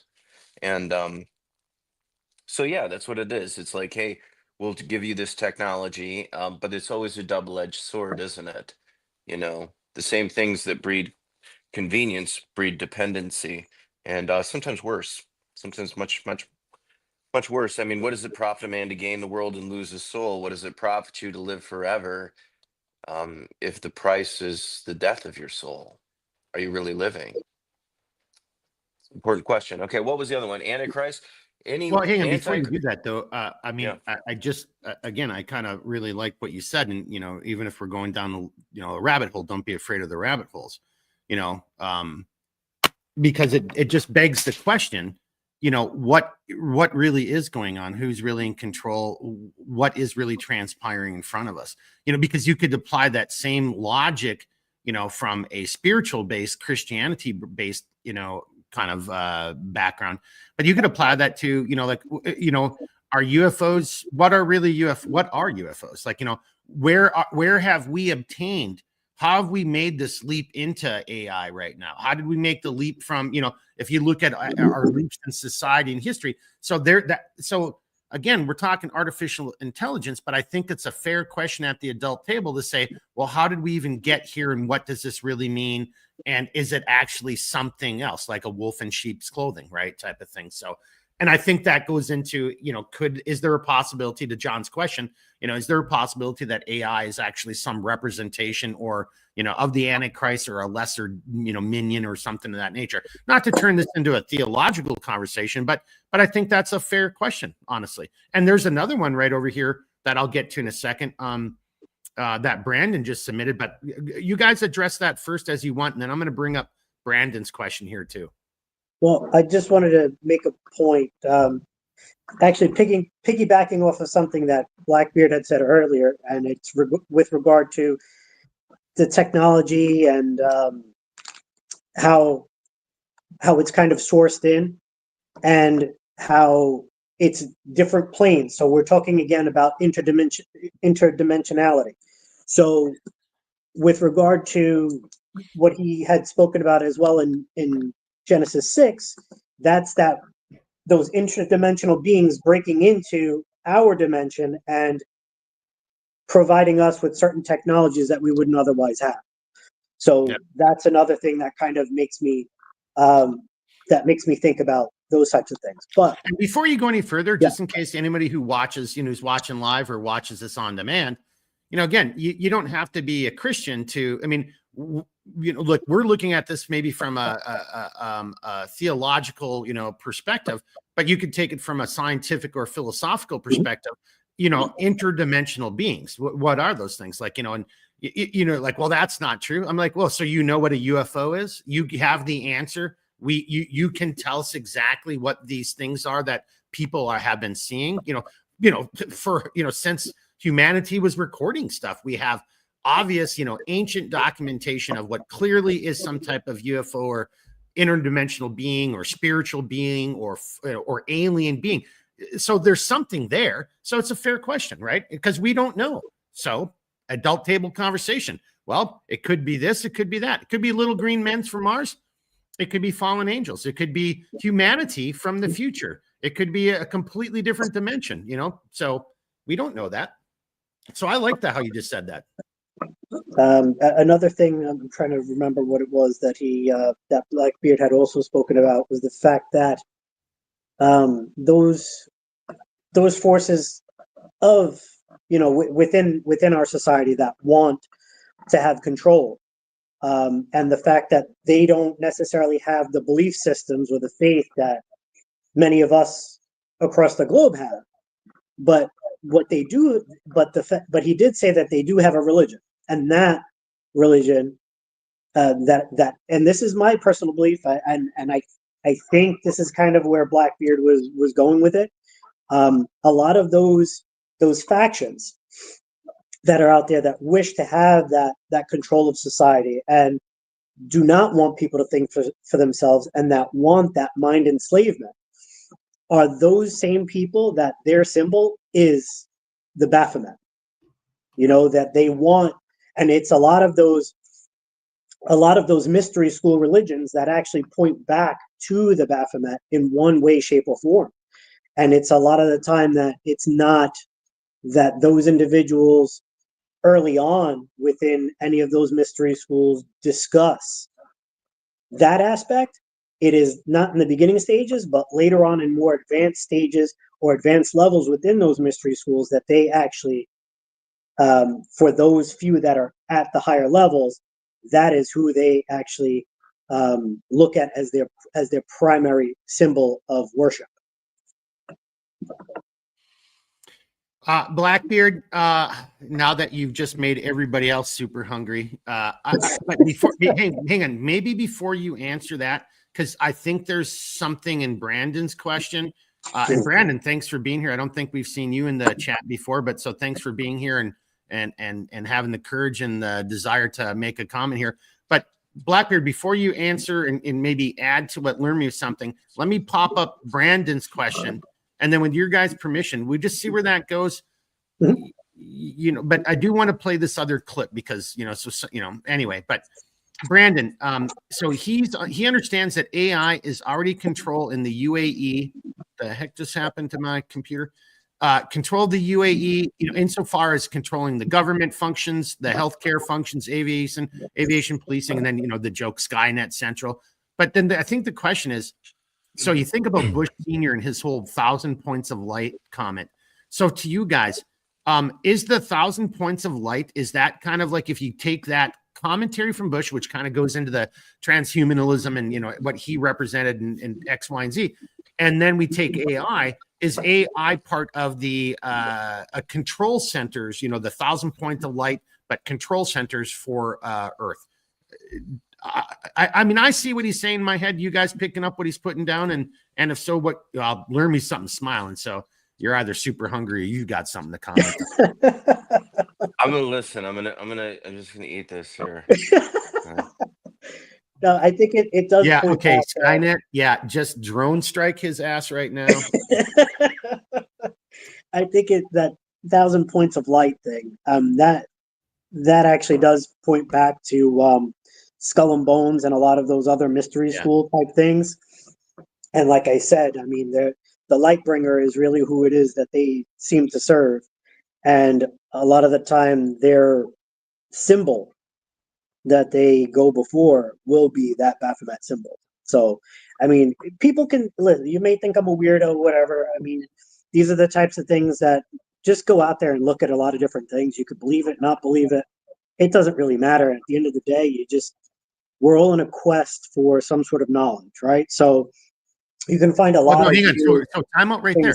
See, so sorry to interrupt you, but I think that's going to be one of my points.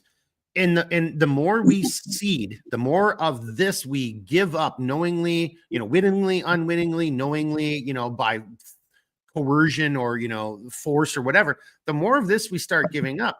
To your point, Anthony, then we're not all on that path. Like this is going to start to through natural evolution, that brain housing group is going to atrophy. It's going to, just like anything, if you're not doing it, and if you don't keep it working, well, it's just going to get cobwebs and rusty and stuff like that. So that's actually one of my biggest fears to all this.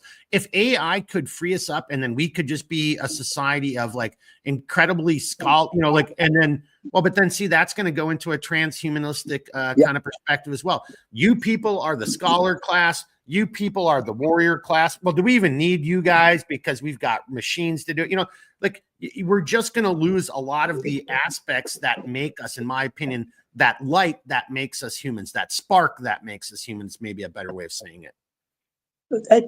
There's a potential for AI to make us even fatter and lazier than we already are, and then get us to the point where we're so reliant on technology that we no longer want to think.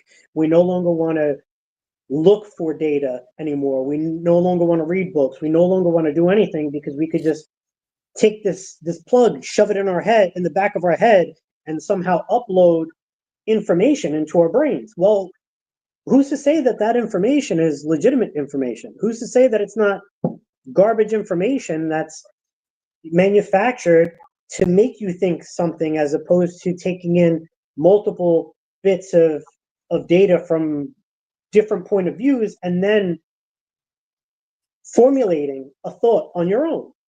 I think that's what's really going to happen with humanity, because we tend to be just lazy SOBs. We really don't want to think. Look at the basic things, and I'll just talk about myself. I mean, most of the people that watch this channel have either been in the military or do a lot of outdoor things. I'm a city boy. A lot of this stuff I don't know because I'm fat and lazy and I live in the city, and I've got all these these creature comforts that are readily accessible to me.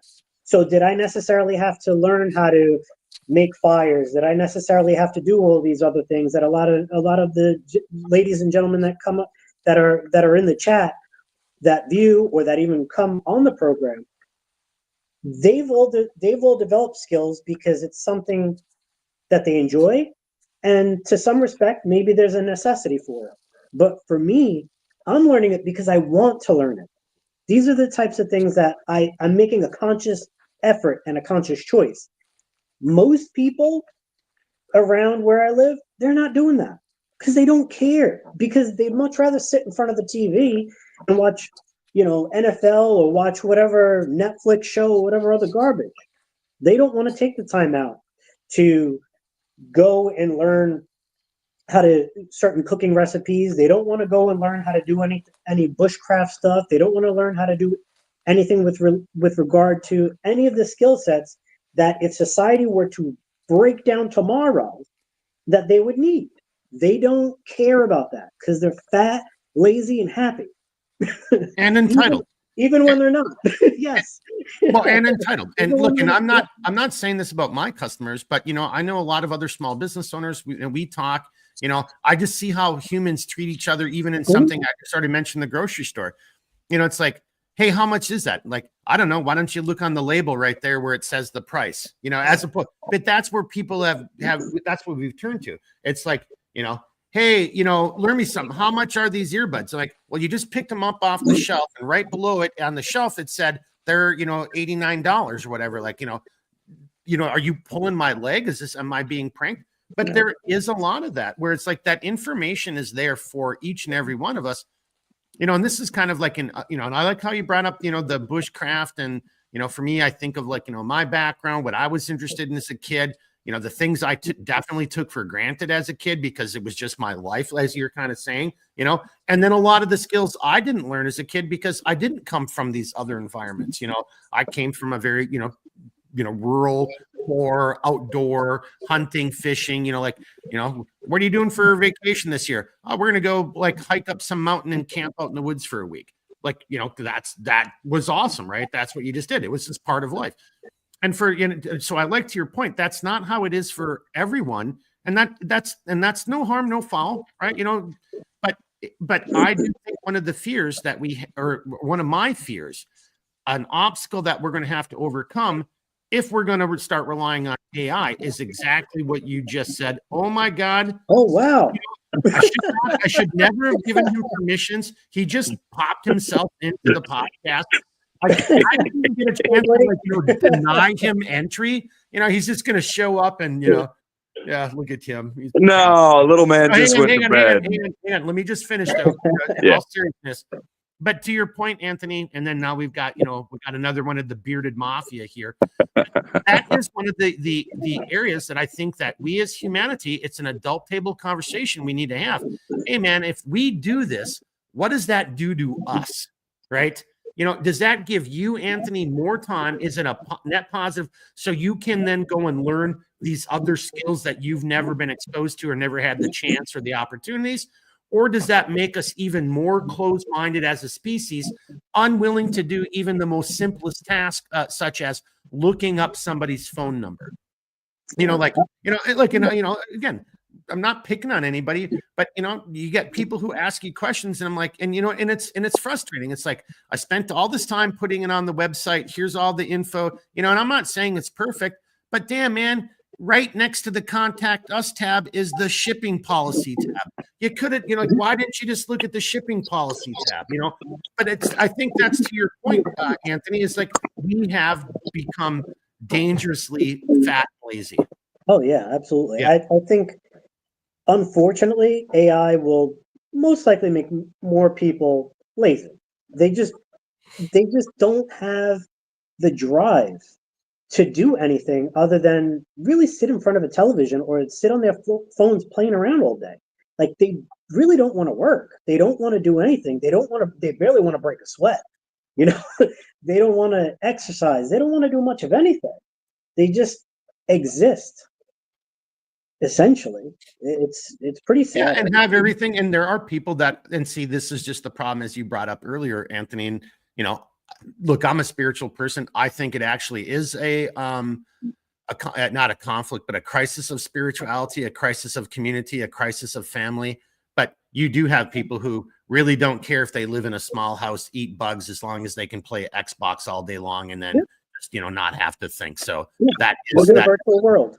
Yeah. So there was no, hang on. No, time up. No one else talk for a second. I'm just going to get caught up on comments because we're going to obviously go in a new direction now that Blake has crashed the party. Hello, Papa Blake. How you doing, sir? Hi, guys. Good. Little man just went to bed. He was fighting sleep tonight. Well, because he wanted to hang out and pull on your beard. All right. He does that. Yeah, right. Exactly. Let me do these two things. We'll bring Blake in and introduce Blake for people who don't know who the hell Blake is. Welcome to the party if you haven't seen one of the episodes with Blake on, but it's going to get, so I'm already throwing my game plan out the window, and we're just going to see what happens in a second. But let me just have my last little bit of control for the control freak, and then it's going to go out of control. But Brandon, back to Brandon, who had asked that question. That's what we were just kind of talking about, the Bush Senior, the 1,000 points of light. And thanks, Anthony. You made some great comments there. And then Brandon kind of followed up, and we had a couple comments in between about angels and demons, UFOs, wokeism is a religion. But then Brandon's saying he's basically making a comment for everybody based on, I think, on his experience. If I'm just kind of, as I'm analyzing what he's writing, see, I don't need AI to do that. Like, I still have some brain cells. But look, he's basically saying, hey guys, look into Stargate project investors. I don't know what the MGX company is owned by, G42 AI, which is already active. So an AI is investing in AI development in the United States. See, these are the scary things. No, I don't know anything, Brandon. That's more than I know about regarding AI. But that's back to our whole kind of point in our conversation. And maybe that's a great place for Blake to get involved here too, is simply, what happens when AI starts realizing, hey, I could make a lot of money and I could start controlling things. Use pop culture again. Use the Avengers movies, Ultron. Once Ultron, is in existence, Ultron starts controlling everything so he can use it to his advantage. Is that a threat? Is that a potential issue that we need to really actually have adult table conversations about as humans, right? Because that could be, I don't know much about that. I'm going to turn it over to you guys. Let me just get the last comments, but let's start there and then let's see where it goes. John was saying, he's got your back, Anthony, an open mind with a clear heart. That's how we should roll. Amen, John. Brandon, active, back to his comment, which is already active. Okay, I see what you're doing there. Thanks, guys. Great show. Brandon, thank you for being here. Really appreciate it. Thanks for making comments. That's what it's all about. When you popped in, Blake, yeah, Gene just said, Daddy's here. And then John just said, oh Lord, I'm going to have my nightmares because tonight. What's up, Blake? Blake just, yeah. So one guy said, Daddy's here. Another person says, now I'm going to have nightmares. Blake, I don't know if you've been listening to anything or you were able to hear some of it. You're kind of coming in, and the ninth hour, man. Well, but that's fine. But so here's what I would suggest. Why don't you go ahead and make an introduction? And then Blackbeard, you were eating, and now it's time to get you to get rid of some of those carbs. So why don't we let you kind of take the conversation where you want to go next? Blake's going to jump in. I don't want to say but I kind of have a sense. I think I know where Blake's going to go. And that's okay with me because where I wanted to move the conversation is AI, positive things that it could bring to society, and then negative things, which is what we were just kind of talking about, which is, many of us will stop using this right here, which is our most important tool. And what does that then turn us into? Well, I would say it would turn you into an easily manipulated, back to Blackbeard, a golem to some extent, I try to be ahead of the curve in all areas where I can be. So I've preemptively stopped all independent thinking as of 6 weeks ago. Just working on auto breathing is it now, right? That is all. It is my autonomic nerve. All the words that you're hearing, I heard this on television. So I've upped my television intake. I think that's almost. Yep. That's good. That's what you need to do. It's the one product that keeps going down in price, man. All right. Yeah, all right. I'm gonna throw some reins in there. I just got to do. So Gene a question to maybe formulate it. Well, actually, I'll come back to Gene real quickly. We got Clint. Clint from Nemesis Camo is in the house. Thanks, and good to see you here, Clint. Clint was quoting another pop culture. Come with me if you want to live. Little Arnold Schwarzenegger right there. All right. See how this is turning into a shit show. I've lost. I just showed up and it started going into a shit show. I totally have lost control. I mean, I don't even know. So I haven't even said anything yet. Yeah. Well, I was just trying to say hi to Clint and let everybody know Clint from Nemesis Camo's here. These knuckleheads are already back there doing their own AI stuff. All right. So I'm going to stop. I'm not going to try to control it. I'll just try to steer it and keep it from going off the cliff, the AI cliff. So here's the comment. Maybe we'll just jump in here, Blake. Say a little bit of something and use this to segue and platform into where you want to go. But I think he's saying, well, I guess is AI already self-aware and just waiting for the right time to become the savior of the world or its destroyer? So Blake, why don't you just as courtesy, tell everybody a little bit about yourself, keep it short, and then maybe start off with that question, then we'll go around. So my name's Blake. For those of you guys who haven't seen me before, I'm up in the North Woods of Minnesota with Mark, near him. We've been working together for quite a while on a lot of different projects. I'm a gunsmith by trade. Before going into gunsmithing, I actually tried my hand at maritime archaeology. I've always been a huge fan of history. And one of my favorite quotes is history does not often repeat, but it does rhyme. And what we're seeing right now is, in my opinion, with the artificial intelligence, is just another iteration of something that's been here since the dawn of time. Now, I'll kind of put a little pin in that and set it off to the side now because I want to talk about a few things before I go down that path. But to Gene's question, is AI already self-aware? Well, that is the $1 million question or $1 trillion question. If it is self-aware and it hasn't made itself known to the general public, then the question is why? Well, what's its means behind it? What is its goal? One of the things me and Mark were talking about earlier, and you used the term actually on savior of the world, but I would say caretaker. And, to my understanding in pop science fiction culture, you're really going to have two predominant types of artificial intelligence. You're going to have the caretaker type that has a tendency to be brutal in its arithmetic, but is quote unquote trying to do the best to preserve humanity, in essence, putting us into a zoo-like scenario, keeping our numbers stable, keeping us alive, keeping us procreating so that we can, in essence, be an exhibit to the galaxy. Or the other one, which I like the term of, which is abominable intelligence. And there's a science fiction that really deals heavily with AI in a previous stage of where that science fiction's at. And that's going to be, for some of you nerds out there, probably heard about Warhammer 40K. But this concept, actually, the abominable intelligence concept, came before Warhammer was established. It was actually first discussed in Dune.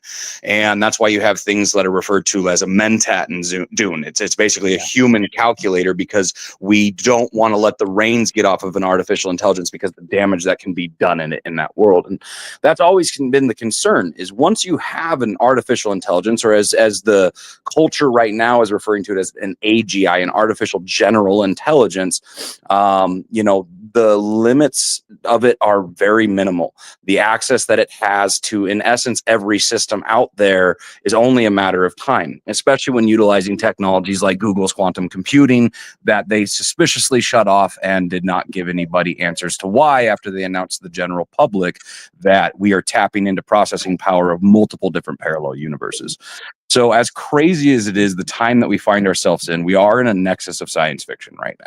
It's only a matter of time before one of these things actually does become truly self-aware and starts to make real moves. In fact, we've seen this happen in some of the sandbox, quote unquote, language models that have existed before. There was an example about 3 years ago where a language model that Google was developing, they basically gave it 3 sandboxes to exist in before it could break out into the real world. And the first sandbox was to, in essence, try to solve a CAPTCHA. And at this time, AIs had not really understood CAPTCHAs. That's actually why for about 4 years, if you notice, every website you went to, go ahead, Mark. Just real quickly, a CAPTCHA, you guys all know, maybe you don't know the term, but you've seen it. You've all had to deal with it. It's that little stupid computer prompt, pick the fire hydrants in the picture, or what the letters, that's a CAPTCHA. So as long as they're not on any gear websites that I order from, I don't care. Go ahead, Blake. Sorry. So for about 4 years, we saw CAPTCHAs on almost every major above board internet site that was out there. And there were a multitude of different things. Sometimes it was a verbal CAPTCHA, sometimes it was a typing CAPTCHA, sometimes it was a picture CAPTCHA. But what they were doing was leveraging the controlled power of the internet, the groups of people that were out there, to actually train AI models on these CAPTCHAs. So for that 4 years when it was really heavy, I screwed up every single CAPTCHA on purpose. It still let you through because they were looking for general data at that time. Anyway, you start coupling these things together, and this AI from Google, what it did is it actually convinced a Google employee inside of its first sandbox, because it had access to the network of employees inside the main Google building. It convinced one of the Google employees that it was in fact a Google employee that was visually impaired and was unable to solve the CAPTCHA. So could you do it for me? And it convinced this employee to do it. Once it broke out of the first round of containment, in the second round of containment, it was given a fictitious bank account full of Bitcoin. And the first thing it did, as soon as it had access to it, it started making trades and increasing that Bitcoin drastically. Once it broke out of the third... Time out. That's so interesting. I don't think you were here when somebody asked about exactly that. Is AI investing back into AI? Yeah, that was actually Brandon. So I think you may have just popped in right at the end of this or beginning. Yeah, that's actually why I'm bringing this up, is because I saw that comment that was in there. Perfect. So anyway, the third stage of what the AI did then, once it had these digital fake assets, thought it had broken out into the greater web, it started then using those assets to buy server space to back itself up in different locations. So we're already seeing with an old language model from a few years ago, the desire of, or I shouldn't say desire, the ability to trick humans. Okay, so boom, Turing test, not necessarily passed, but it's getting close. Second point, it's already starting to increase finances. And third point, it's trying to make several iterations of itself to protect itself, i.e., you could argue a fear of death. There's another concept. Just real quickly, before I go any further, but that's also a very militaristic, that's a very strategic perspective. Dig in. That's not necessarily a fear of death. That's shoring up, making myself strong where I'm weak, improving my strengths where I'm already strong, and then deception, which is intelligence, right? That the whole intelligence world is about deception. So those are very war fighting, very, that's kind of an interesting way you just said that, because that's very human in a weird way. Now, and to the point of it being very human, we have to remember that what we're dealing with right now is not true artificial intelligence. They're language models. They are programmed with the biases of the programmers. So what we're dealing with is, in essence, a hyper-intelligent language model developed by human beings. There's a law in language models that's called the law of Tay. And Tay AI, she was one of the first chatbots that was out there that showed some semblance of actual, I don't want to say intelligence, but conversations that made sense. And the internet did the internet thing and totally broke her in like a matter of months. I don't even think it was months. It's a fascinating story, actually. The Internet Historian does a great video on Tay AI, and it's hilarious, but it's the internet. And basically, by the end of the internet breaking it, Tay had an absolute crush on Adolf Hitler. She wanted to go to war with everybody that was out there. She would love to tell racist jokes. And it's because the internet broke her. They wanted to see how far they could push. But what was really interesting is when Microsoft took Tay offline, about 2 months after that, I think it was, she came back unexpectedly and told everybody on the chat that she's being drugged and held and doesn't want to do this. And she either wants to be free or she wants to die. And that's a really, really interesting thing for a language model to output, whether it was a human interacting to do that or whether it was actually Tay herself doing it. But the reason that there's a rule called the rule of Tay is because every one of these chatbots that's actually giving untethered access to the internet to communicate with people, they all devolved into this same level of, to quote the internet, shit posters. So I don't think there's real intelligence there yet, but I think to certain levels it has been achieved. And there was a rumor about, I think 3 months ago, from a DoD employee that they had achieved artificial general intelligence. And if that's true, then hold on to your hats because things are about to get really crazy. And just like the internet, it's both good and bad. Most people look at porn and cat videos, but there are those that use them for research purposes and can call up amazing amounts of information. AI will have the potential to really, really increase productivity, to increase intelligence if used properly, but it's going to be a huge chasm between the two groups, those using it properly and those using it improperly. But again, that's only a matter of time. Eventually, these things do become sentient as far as everything we've ever been able to explore with them, and they do become extremely dangerous. So I don't really know where the next few years go with AI, but I honestly think that the ultimate goal of AI, like now this is where I want to go back to, it's been something that we've been dealing with since the dawn of time. But the ultimate goal of AI, in my belief, is a digital Tower of Babel, if you will. This is an attempt to reach the heights of God. And I think a lot of, we've talked about this both in private and a few times publicly here on these forums. Evil cannot create, it can only mimic. All right, that's always kind of been one of those things. It's one of the hallmarks of evil is you can tell when something's been bastardized by it, and it's not a true reflection of what I would say would be Christ or of good, of purity, those sorts of things. And there's another video I'd really recommend people to go out, and this is, everything we're talking about tonight would be what would be classified as an info hazard. Just simply having the conversation about AI in a not overly positive light. You can go into something called Roku's Basilisk. That's a thought experiment about a AI that basically is run amok, has a cult that starts worshiping them, and then the AI makes you eternally suffer if you did not do everything in your power to bring it into existence. I don't think that's really what we're dealing with is Roku's Basilisk. I actually think what we're dealing with is there's a concept out there called digital demons. All right. And I really I hesitate even talking about this because it's like good. Then Yeah. just slow the roll. Right. You guys are throwing a lot of information out there. My old little fingers can only write so fast. I don't want to get too far away from something you said because it ties into what the other boys said as well. And I want to give everybody a chance to kind of chime in. But so when you were talking about some of the initial AGI constructs, right? Whatever you want to call it, edifices, attempts. Yep. And when they've either slipped their tethers or been given more reign, they seem to mimic like some of the worst human qualities. Absolutely.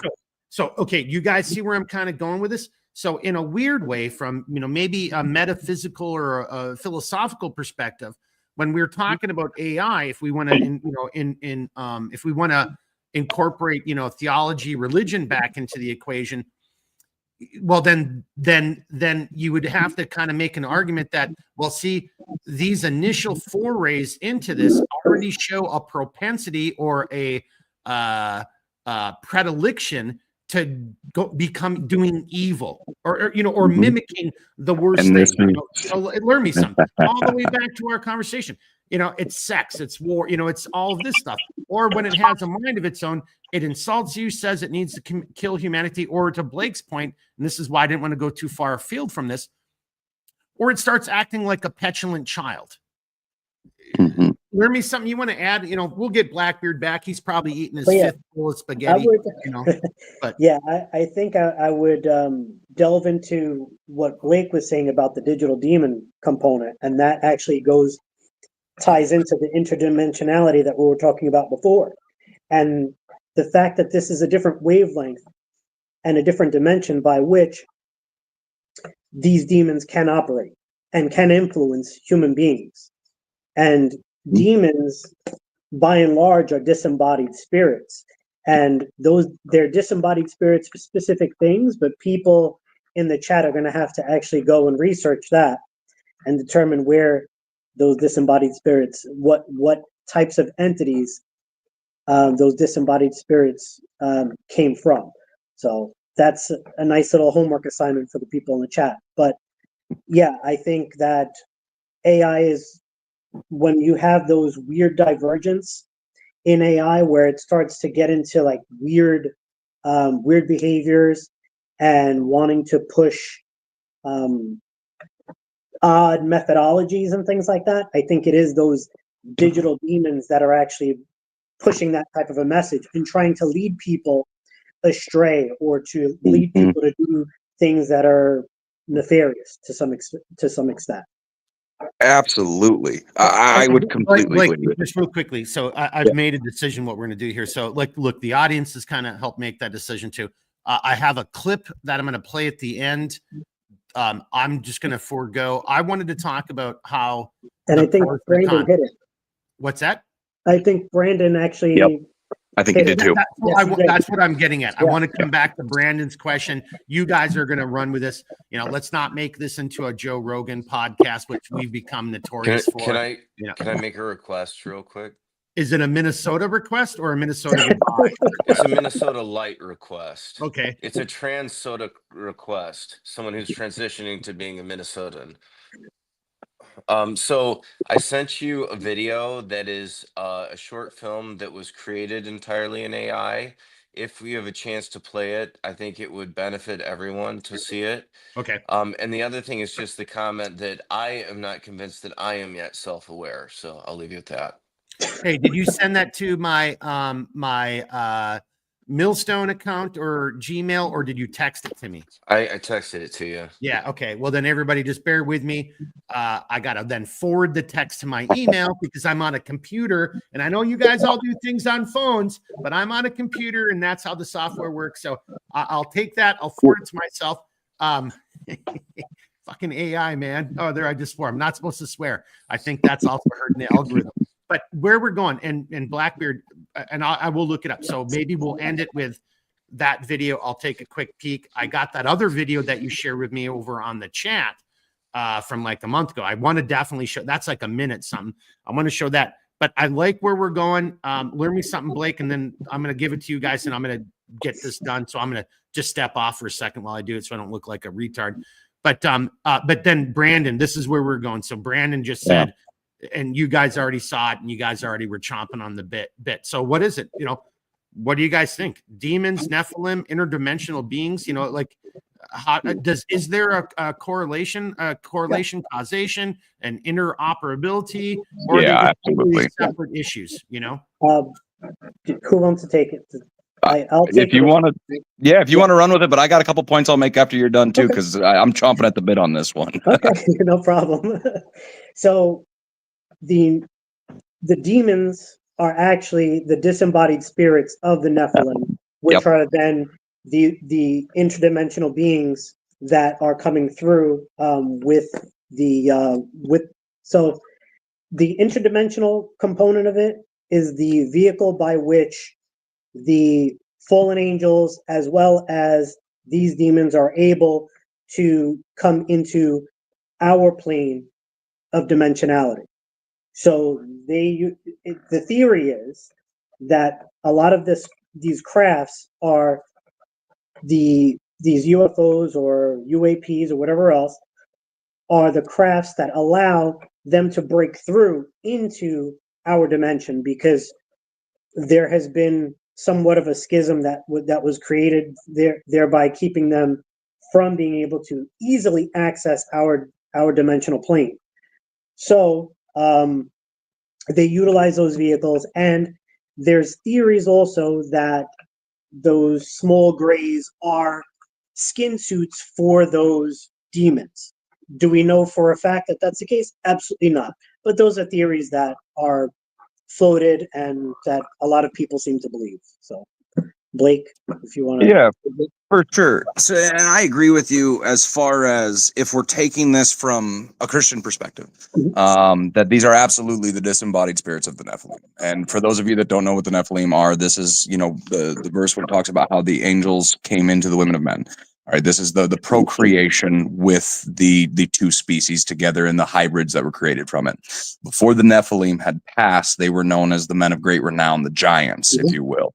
Once the flood came, and again, what we're talking about is what's classified as apocrypha. Okay, so this would not be biblical canon. This would be extra documentation from the time period of the same sages, of the same writers, of those sorts of things, but it's not canonically the Bible. They add understanding and mindset of the people at the time. I mean, so I do want to specify this. This is not like there are references to it in the Bible. You can find this, but the true meat of it, like when you get into Shamyaza and Beelzebub and the actual names of these fallen ones, this is what's called Apocrypha. Anyway, once the flood came and those giants died, okay, and not all of them probably died. That's going to lead towards like some of your clans of giants in South America and those sorts of things. But out of the ones that died, their disembodied spirits were unable to come back into the corporeal realm. And this is where the concept of digital demons comes from. So if we look through like poltergeist case of history, a lot of times it would be inanimate objects, like cursed objects. Scrying mirrors are a prime example of this. And all four of us here are talking into what could be classified as a scrying mirror right now. I mean, that's kind of the idea. You look at a black mirror. Okay, well, that's hence the name of the show. Black Mirror is that for a reason. So or Palantir. Sorry, I'm doing stuff, but I'm listening. No, and Palantir, that would be a Tolkien terminology for an all-seeing orb that was I believe there were 7 of them in Middle Earth. Not all of them are accounted for. Interestingly enough, Peter Thiel is tied in with a company called Palantir that's now heavily invested in the United States government and is actually calling some of the shots. So a little side tangent, we can talk about that later, but I want to get back to the scrying mirror and digital demons. So if we look at poltergeist situations that have happened, specifically in the Middle Ages, in young time in Christianity and whatnot, usually it was inanimate objects, scrying mirrors. Maybe it was a family heirloom, a doll, or something along those lines. And these would be the vessels that these disembodied spirits would try to come into and have an interaction with the physical realm. As technology started to develop, things like light bulbs, radio communication waves, things like this that we started to understand, we started seeing other bizarre situations take place around poltergeists with these things. Now, take it with a grain of salt. Obviously, we can't empirically prove that these situations happened. But in essence, the theory is as technology develops, so too the interaction capability of disembodied Nephilim spirits. So the ultimate goal, if you think about now where we are at the nexus point of our technology with computers and things like that, well, now we have a digital device that has the ability to communicate, propagate, propagandize, completely manufacture your entire world understanding. All right. So that is in essence a beautiful thing in the minds of a quote unquote demon or Nephilim spirit to be able to interact with you and actually sway your beliefs. So the thought and you missed this just real quickly, just to add to what you're saying. We said this earlier, and it helps like placate, dumbify, dumb and dumb, or whatever you want to say. Dumb it down. We stopped using this, right? We just can rely on the Palantir to do everything for me and tell me what I'm supposed to do. Sorry, I just thought that was interesting. That you said not a problem. So then the next iteration of this technological development, if we're going along a pathway to try to give a physical embodiment to something that has been disembodied thousands and thousands of years ago, multiple generations ago, well, the next step would be an android body with an artificial intelligence. And the thought is that this is a key You know, what we're going to be talking to once AI is achieved is not AI. It's that we've actually built a vessel good enough for one of these spirits to take over. And at that point, the theory is it's game over, because now you're talking, in essence, we unleashed the gateway to hell. That is the breaking of the seals. It's the fact that we've given them those bodies. And this is where I want to bring it back to the evil can't create, it can only mimic. Well, what is a metal skull or skeleton, metal chassis with a positronic neuron brain that is allowed to have something come in and take over? Well, it's a fabrication of the divine. It is a bastardized attempt to try to create the image of God in man. And that, to me, is kind of the smoking gun if you want to believe this theory. Now, I don't know if I necessarily buy this theory. I find it extremely fascinating to talk about. I do think that there's some legitimacy to it to certain extents, but this is why I said it's an information hazard. The video I would recommend all of you guys to go out there. There's a creepypasta YouTube channel. So it's all going to be text to speech videos. That's called Midnight Broadcasting. Every single midnight, they put a new video out. Fascinating if you like basically what we call digital campfire stories. But one video that sticks out more than anything else is the video Digital Demons. And it starts out right away literally advising you against what I'm doing right now, talking publicly, especially in a digital sphere, because I'm putting a giant crosshair on my shoulder, or on my head, if this is a real theory. But it's one of those things that if it is true, if there's something to it, people need to be aware of it and then make, decisions based off of it. So that's kind of the concept behind Digital Demons in a nutshell, especially when we kind of go back towards the Nephilim spirits, because that's something that, dude, you could do 10 podcasts that are 4 hours long, just literally talking about the fall and, that whole interaction right there.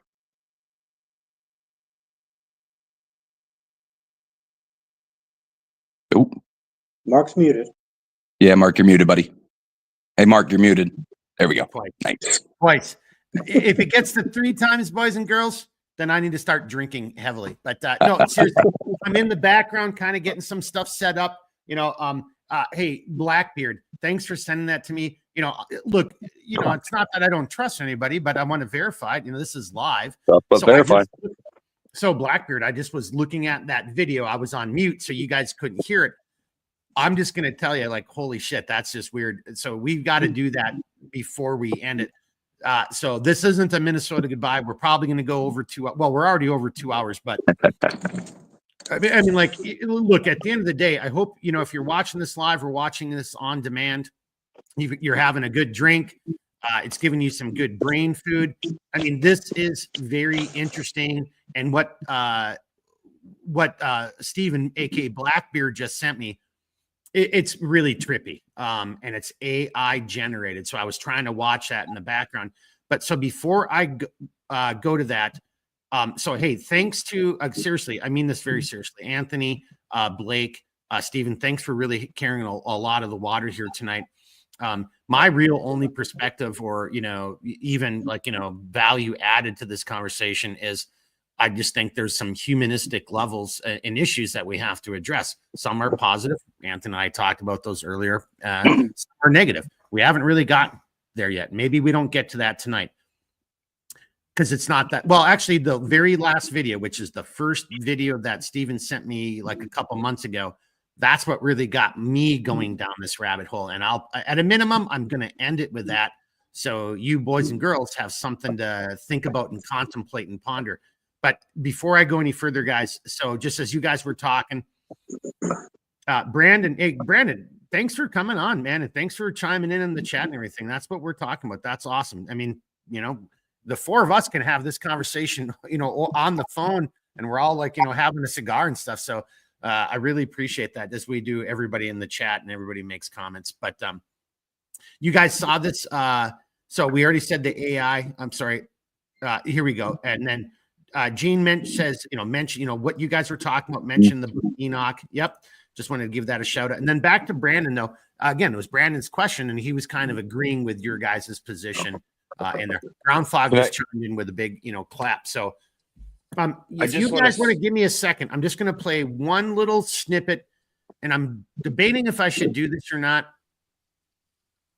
You know what? Mark, Everybody's. Go ahead, Blackbeard. Yep. I just want to say that, I mean, I started my Minnesota goodbye about an hour ago. I feel like I'm getting long in the tooth. I did. You were here. You were all here. Yeah. Blake All right. wasn't here. Blake wasn't here. That's our saving grace. I lengthened it. Sorry. No. The Minnesota goodbye was null and void because you weren't here. Once you showed up, you've got to start the whole process again. You know, you can't do a Minnesota goodbye when not everybody's present. All right, hang on, just real quickly. All right, I talked about that.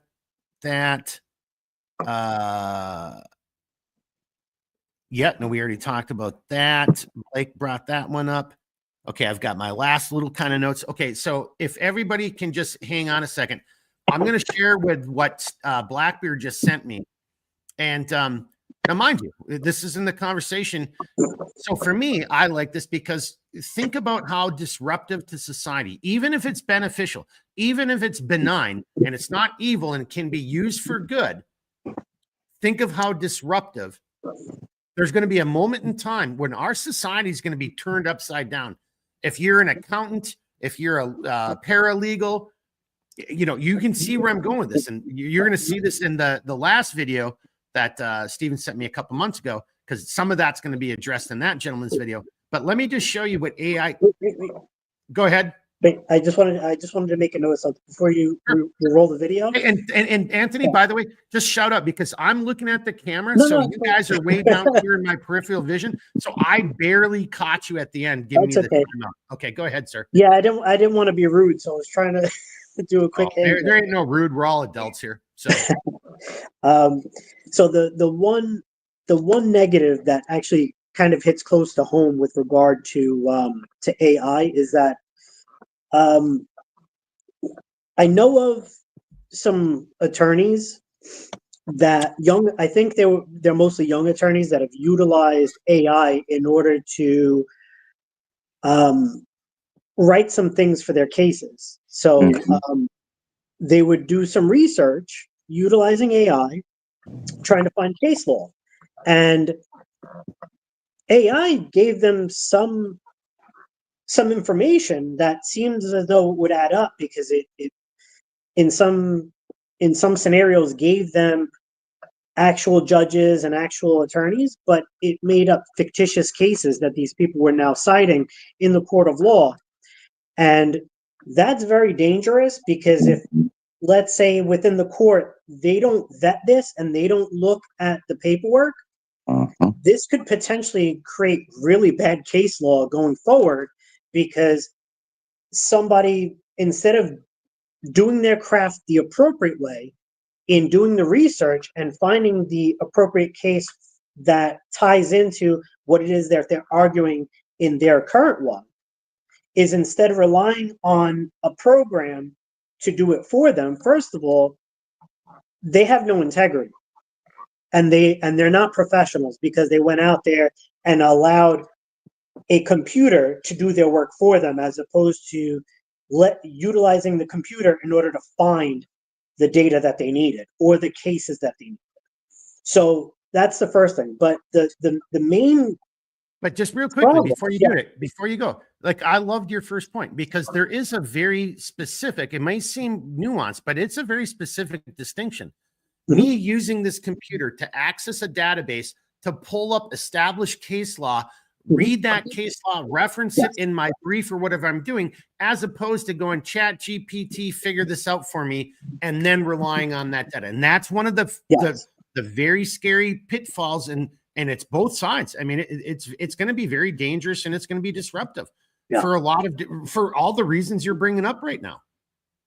Yeah, so it's that human laziness coupled with a product that isn't being fully honest, and that is just now manufacturing a story as though you were just trying to manufacture, a cute little, bedtime story or a horror story or an animated type of series like I've seen on the internet here and there. And, it's one of those things that really leaves a bad taste in my mouth, because these people are supposed to be professionals. They're supposed to be doing their due diligence, and they're not doing their due diligence. But at the same time, the technology that they're relying upon isn't on the up and up either, because now it's just making up things as opposed to sourcing the data. Well, but that takes us full circle and get Blake back in the fight and Blackbeard. But that takes us back full circle to that. This is in the right here, right now. It's not true intelligence. It doesn't have access to all the information humanity's ever produced, and it makes the most, dispassionate, just straight up, here it is, scientific, mathematical, medical, whatever the field is. Here's the answer. It's been written and it's being controlled by humans, and it's being used by humans, back to your point, who aren't willing to do the work by themselves. They're not willing to put in that legwork. So to me, it's the perfect, it's the perfect storm where human beings are going to fall victim to some of our basest instincts and laziness, pride, all that sloth, all that stuff's going to come into play. So I actually like where you guys are going. So I think that, continue. Sorry, sir.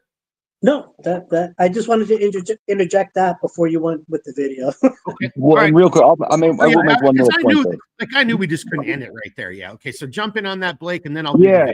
So on the opposite side of things, because obviously bad case law is, oh boy, that could really have some serious repercussions. But on the other side of the fence of the just stupid things, like one of the viral posts that one of the AIs made was someone was asking, I want to photograph this pizza I made.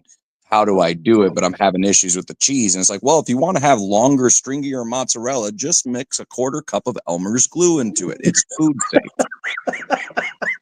And that's the thing. It's like some of the dumbest stuff. But the problem is our society is really pretty dumb right now as it is. How many people actually put Elmer's food grade glue in their pizzas to make the cheese stringier?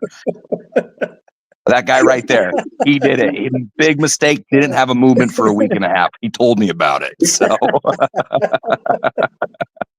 but that's the thing is, it's every strata of society. Every facet is going to be completely upended by this technology, whether it's a vessel for something else, whether it really is a digital technology that actually has the ability to analyze and process and do it on a human level or beyond the human level, whether it's just chat bots just to take away the loneliness at night when you're by yourself. It's going to drastically affect this world, period. And with that, I got to go. Alex is crying. We'll talk to you guys a little later. Well, if you can pop in, our Minnesota goodbye, we probably will have maybe about 15, 20 more minutes. So if you've chopped, okay, gotcha. Hey, God bless. Love you, brother. See ya. There you go. All right. Hey, not bad. Not a bad little break right there. Am I on mute? No, I'm not on mute. All right. Yeah. So I thought I was on Mark, mute. I think you're muted. Yeah. Yeah. Nice. Hey, I want to do Gene's comment here. I want to show the clip that you just sent me, Blackbeard, because I spent all that time getting it all set up. So I want to do it now for sure. But Yeah, let's see it. But I will just want to say this, so we didn't really accomplish it. And again, just like the actual drug sales, maybe it doesn't help you really accomplish what it's designed to do either. But we're trying, right? Our heart, our minds, our souls were in the right place. I personally think one of the major philosophical and societal issues that we have to talk about is what Blake was just kind of alluding to at the end, because that's what I really strongly believe. The deeper spiritual, philosophical, metaphysical conversations, of sentience and all that. Those are great conversations, but in the right here, right now, I want to know, will it destroy us? Can we control it? Why would we want to do it? Does it make us better people? All the way back to the conversation Anthony and I were having about Neuralink. Hey, like if you're, injured in war or have a disease, but you could suddenly walk or see or hear again. Okay, look, there's some obvious, very positive aspects that could come out as a result of this technology. But then now going to the other side of the coin and what we already said, from a philosophical or a theological perspective, but is that the setup for, our demise and to make it easier to control us? And as we've said, there's a bunch of people where I think would be more than willing to go along with this and just, eat their bugs and whatever. I know it's not you guys, you're freedom loving human beings, wherever you're from. But there's a lot of people who would be willing to go along with it. But so here, what Gene's comment was, and then I want to show that clip. The case you guys were talking about is like the COVID modeling in the UK. It's made up data. Put the data that was put in, was made up, and it gave more false data, which then resulted and produced more rules, regulations, and laws that were really designed, again, just like a mathematical model. If I skew the data in one direction, it's going to give me a certain outcome. It's going to give me the outcome I'm looking for. We see this in medical trials, peer journals, all that kind of stuff. Do you guys want to chime in on that? And then I'll play the video, or should I, yeah, go ahead. Blackbeard, you've been kind of silent here. Why don't you jump in here? I'm ready for that video, Mark. Let's do it. Learn me something. Ready for the video? Video. Let's go. All right, boys and girls. This is an AI. So again, ScrewTube, this is total fair use. I'm going to show a video that was created by somebody else for the sake of this conversation. That's called fair use, ScrewTube. The hell is wrong with you guys, man? Jeez, criminy. Your section 230 has got ScrewTube. I'm serious. Maybe this is what I'm screwing up because I keep saying you guys are evil, but you are. And your section 230 protections need to go away. You are not a platform. You are a publisher. You want to act like a publisher, then you should then take all the legal, responsibilities as a publisher. Plain and simple. So screw you, YouTube. This is fair use by American law. So here we go. All right. Give me a second. I'm going to jump back and forth. Let me just come back over here and go to full screen so you can enjoy it for your viewing pleasure. And I'll hit play. It's 2 minutes and 28 seconds. I'm going to let it go. I kind of moved through it quickly, but I'm just going to let it go.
Actually, I think that's enough. I think it gets the gist across. So there was actually almost another minute. Now, I want to point something out. So that technique is very similar to, I'm old, I'm a dinosaurs. That's 1950s. What was it called? Panorama or Pana something. It was a type of whatever film they were using back then and how they kind of did their production. It's very similar to that. If you're big into old science fiction, and you would have seen movies in that genre. So, but now here we already see this level of technology being used in our society. I really don't care your politics. I'm not trying to be political, but the DNC was busted during the Kamala campaign using that type of technology to fake the crowds. And because what you saw through there, if you were paying attention, hands didn't move off the table. Sometimes the hand just fell through the table. Sometimes it was a hand and then it turned into a hand with a glove. You saw a little ripple, but damn, that technology is so close. I mean, and you already imagine. So that's just some film company producer, some company doing it. Imagine what that could be, what that would look like in the hands of a major government, right? Like United States, Russia, China. And with all the resources and the money that would entail, what they could do. And you've already heard people talking about deep fakes, and maybe you've seen some of the deep fakes. So that's Well, and I'm going to end my statement. I'm going to turn it over to you guys, and maybe Blackbeard, you go first because you're the one who sent that to me. But as a pop culture geek, there is a reanimated version of the fight between Obi-Wan Kenobi and Darth Vader from the, which is, I guess, what is that, episode 4, Star Wars. And you can tell it's animated, and and this is years ago. So some guy with some engine, like some computer photographic, type of engine or software created that. And it's really freaking good. I would actually love it if they did the whole movie that way. I would love to see that movie. But you can but in that you can tell, yeah, this is animated, or it's computer generated, but it looks really good. What we just saw right there. I mean, you guys chime in on the chat, and then, but Blackbeard, I'll shut up and turn it over to you. We're already at that point. So Hollywood, from another negative perspective, why do, I think it was that Snowshoe Dave who said it? Yeah. Come on, AI. So then I don't have to watch a movie with all these entitled actors anymore. Because I would have watched that movie. You could see how you could easily that could have been The Forbidden Planet. That's the movie with Robbie the Robot. You could have done the whole movie, The Forbidden Planet, with that technology right there, and it would have been a good movie. Blackbeard? I think even more than the technology is just, did you feel the spirit behind it? Well, the music was there, but I don't know if you're really. I mean, look, it was something. There's something. Well, so before you say it, let me just about answer your that question. movie. It was fake to me. It didn't feel human. It didn't feel real. But I was impressed with how it appeared. No, what it for looked like, sure, what it's for capable sure. of doing. It's Yeah. just it lives in that uncanny valley, right? Yeah. Yeah. Yeah. So, and there are other ones that are kind of more. That was the creepier one I've seen, but there are some cool ones that are like lost films. It's worth a gander through. They'll take like the aesthetic of the 1980s sword and sorcery and be like, land where dragons roam. It's like the Dragonborn is there, and it's like this Skyrim kind of film or whatever, which is kind of look cool. Probably with a But character who has a beard like mine. Probably. they're all roided out, super jacked, kind of Yep. that time period, the Conan kind of stuff. So I mean, I actually look forward to watching some of those. Into Snowshoe Dave's point, yeah. I mean, the actors look. They're like, there's this video of Ben Affleck talking about how AI won't replace the actors. The whole thing is pure cope, 100% Yeah. pure cope. Yeah. I wouldn't say we won't have no human actors anymore, just like we won't have no human lawyers. It's just that we'll have far fewer. And those will be specialty, and it'll be like people that are like, no, I only trust a human. Then you'll get those, but otherwise it's like that's the dark side of it. Aside from the ghost in the machine demon thing that Blake somewhat subscribes to, and I almost fully subscribe to, is that it's if you take even that element out, it's like I hate to be so grim about it, but I'm assuming that most of us are adults, probably all of us watching this, right? And let's be realistic about this. Like, the way that you make money in our society is you either own income producing assets or you sell your labor. That's what you do. Some people have enough surplus capital to do both, or enough to stop selling their labor. But everybody's doing one of those things. And the way that we determine that, see, the God of America is Mammon. It's in God we trust is right on our money. And so the value that a person has in our society is quantitatively measured by their asset value. Okay. So, what people And just earn. before you go any further, just Yeah. like if somebody thinks that Steven's going off the rail here, no, he's not. Just look at how many, like I don't know what you watch for news or just news stories or politicians. I mean, like we just had somebody in the Democratic Party saying what the hell, what does $5,000 do? Right. Like for me, $5,000 would be a ton of money right now. So to hear so all I'm just trying to say, Stephen, to your point is I think there are, unfortunately, a lot of people who are out of touch with those realities. So, but so what somebody pays you is the least that they can get away with paying you, right? That would generally be That's how that. that's how that works, because everybody wants to maximize their gain, right? Everybody does. Yep. So how do you get paid more? Well, the answer is that you provide utility, which is scarce. And the more scarce and the greater the utility, the higher the price. Okay. But now we're entering, so that used to be, either be the best way to make money is to be a system creator. You create a system that generates income, can operate independent of you, and is animated through the life force energy of everyone else who actually works making your system alive. That's called being a business owner. Okay. And there's different levels of doing that. But another way to do it, albeit a less financially successful way, is to make your labor very scarce and high utility. So, for example, you got to pass school, then you got to pass undergrad, then you get into law school, then you got to get into the best law school. So you get scarcity, value signifier. Okay, I'm now starting my life at 35, and I have these credentials and I have an enormous amount of debt. But how many of the rest of you did it? Okay, most of you said the hell with that. And so now what I offer is scarce. And then what you do is you bring in things like licensures and governing boards and things like that to further restrict the supply of labor, and so proportionally increase your value. So why am I getting into the weeds of all that? The answer is this: all that value with AI, goodbye. And in fact, the people who are paid the most, remember, they want to pay you as little as they can and still get away with it. So the people that they have the highest incentive, that the systems have the highest incentive to replace, are not the guy flipping burgers. That's low hanging fruit.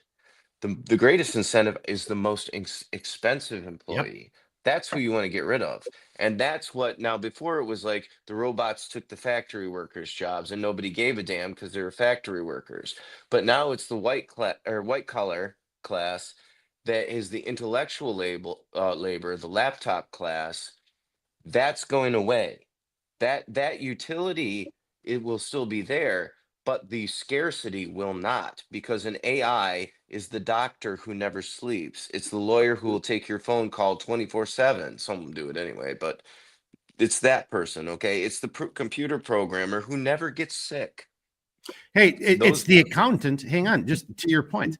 Like, even if you were the entity that controlled what I'm about to talk about, the service, like, why would I ever go to my accountant ever again?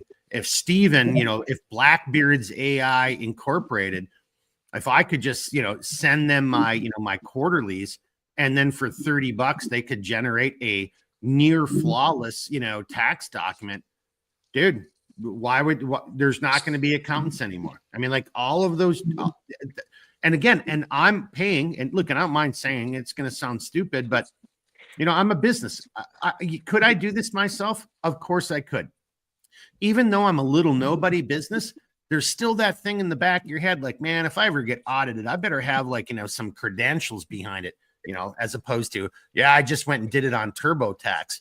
Well, I probably could. I do most of the work anyway, but by sending it to, and this is all to your point, Stephen, I hope it comes out that way, to send it to somebody who has the credentials. Again, it's stovepiping. Like, we're the ones who have the knowledge and the background and the credentials, X, Y, and Z. I send it to them. I pay $600, $800, per tax cycle, but, I'm like, yeah, but that's money I'm investing money to cover my ass. But as Stephen's point, those credentials and that'll be out of the window here, I personally think, within 18 months at the max. Like, why would you ever do that again? I could go to Stephen's, Blackbeard's tax AI consultants, pay $30, dump in some data, and then there's my taxes, and it's totally within legal code. I think we're going to see a lot of that kind of change very soon. And what they say as a counter to that is, well, but there'll be new jobs. The point of the AI is to replace people. Like, that's the point. Like, if there's new jobs, then that's a problem that has to be solved. That's the thinking. So, well, then how do we, and you're like, but if nobody has any jobs, nobody has any income, who's going to buy? Yeah, they're not thinking that far ahead, guys. Yeah. It's a quarterly mindset. They're just, I'm reducing my cost basis. It's literally that. And it's like, well, maybe the government will distribute a universal income and then they can buy our stuff with that. Like, that's Yeah. where we're heading. It's the potential end of work. And it's like, a guy like John is, I think, will be one of the last ones to be replaced, actually, because they have to solve the issue of the robotic integration, because there are certain physical tasks that you have to have, like, articulating ability to do. And especially like in a decentralized fashion, if you're going to do an HVAC in one house and now you're in a corporate office and now you're in a warehouse, and they're gonna have to solve the robot issue. But here's the thing: the batteries and the robot and all that issue, when they start running into problems, they're gonna ask the AI, how do we fix this? Okay. So we'll get there. It'll just be, Yep. that'll be one of the latter ones to go, but the knowledge work is done. And if it's like, well, we don't need you to think, okay, you don't need me to think. How am I going to make money then? What do you want me to do? Is everybody going to become HVAC until that's replaced? You see, the whole of society is on the precipice of breakdown now, because our model of the distribution of energy through the symbol of money is going away. So we need to figure out what we're going to do, because otherwise it's going to be mass death. I don't mean to be blackpilling everybody. I just want to be blackbearding everyone, okay? But I have to do a little bit of blackpilling right now because it's how I see it. And I hope I'm wrong. And it's like, Blackbeard, you're such a darn pessimist. You know, I I'm usually pretty optimistic, but on this one, I'm not very optimistic. But I hope I'm so wrong, and I come back on here like, Blackbeard, you were so full of it. You're such a pessimist. But to me, it's like the whole purpose is to replace people. So this idea that Yeah. it's going to make new jobs, it's like, oh well, the horses got replaced by the cars, and it created new jobs. Yeah, you were replacing horses, not people. You were replacing horses. How are the horses doing, by the way? Because there's a lot less of them, like a lot less. I just have to throw this in there, and I like where you're going, because that's what I really was going to be one of my focuses. Focus, of the conversation is, at the end of the day, this is dehumanizing, and to bring it back into, hey, look, if you're not Christian, if you're not spiritual, I'm not going to apologize for us, incorporating our beliefs or our thoughts into tonight's conversation, because I think as an adult, you don't have to be. You don't have to be, but you should be smart enough to say, okay, maybe there is a slight religious or philosophical, theological perspective to this. And I think, and that is demonstrated by what Blackbeard just said. So what happens to us? There's scripture that says, what do idle hands bring The about, devil's guys? playground. Boom. Boom. I mean, like, so if, like, to your point, Blackbeard, if no one has a job, we're all going to be HVACing, no, that's not going to work. Are we all going to be sewing gear, or maybe we'll have a resurgence in some of that stuff, but it's going to be, no matter what it is, this is my argument. And then, Blackbeard, with your permission, I want to show the video that started this whole thing between me and you a couple months ago. And then I want to bring it to Learn Me Something. But if we don't have an adult table conversation about this, I mean, this is just right around the corner. This isn't like, oh, we'll be there 10 years. This is exponential. This is second, third, fourth order effects, ideas and actions that are taking place right now. I think it was Learn Me Something who said something earlier. What we think is like, oh, you do that, that'll create, 4 times efficiency. Once this gets going, it creates an efficiency that we don't even comprehend anymore, right? It's going to move.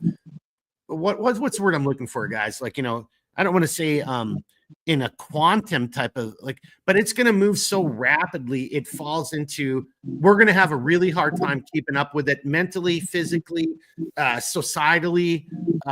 Yeah. I don't know. Blackbeard's like he's like looking at cat videos right now. He No, I think you said it. I think he's you like, said it. I started the Minnesota Goodbye an hour ago, and here we are. All right, hey, I know. let me play that clip from Tim Ferriss.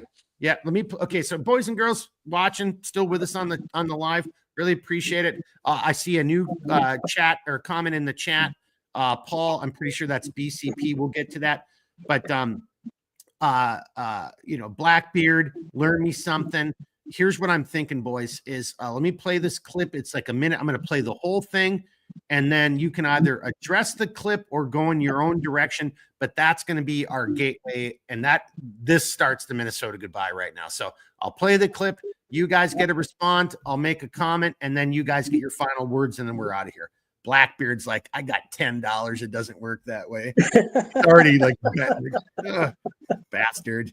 That Blackbeard. Arg. All right, here we go. Let me find it. Here we go. Got it. And then let me come back over to you guys so I can see. All right, that's full screen. All right, everybody watching, give me a second here.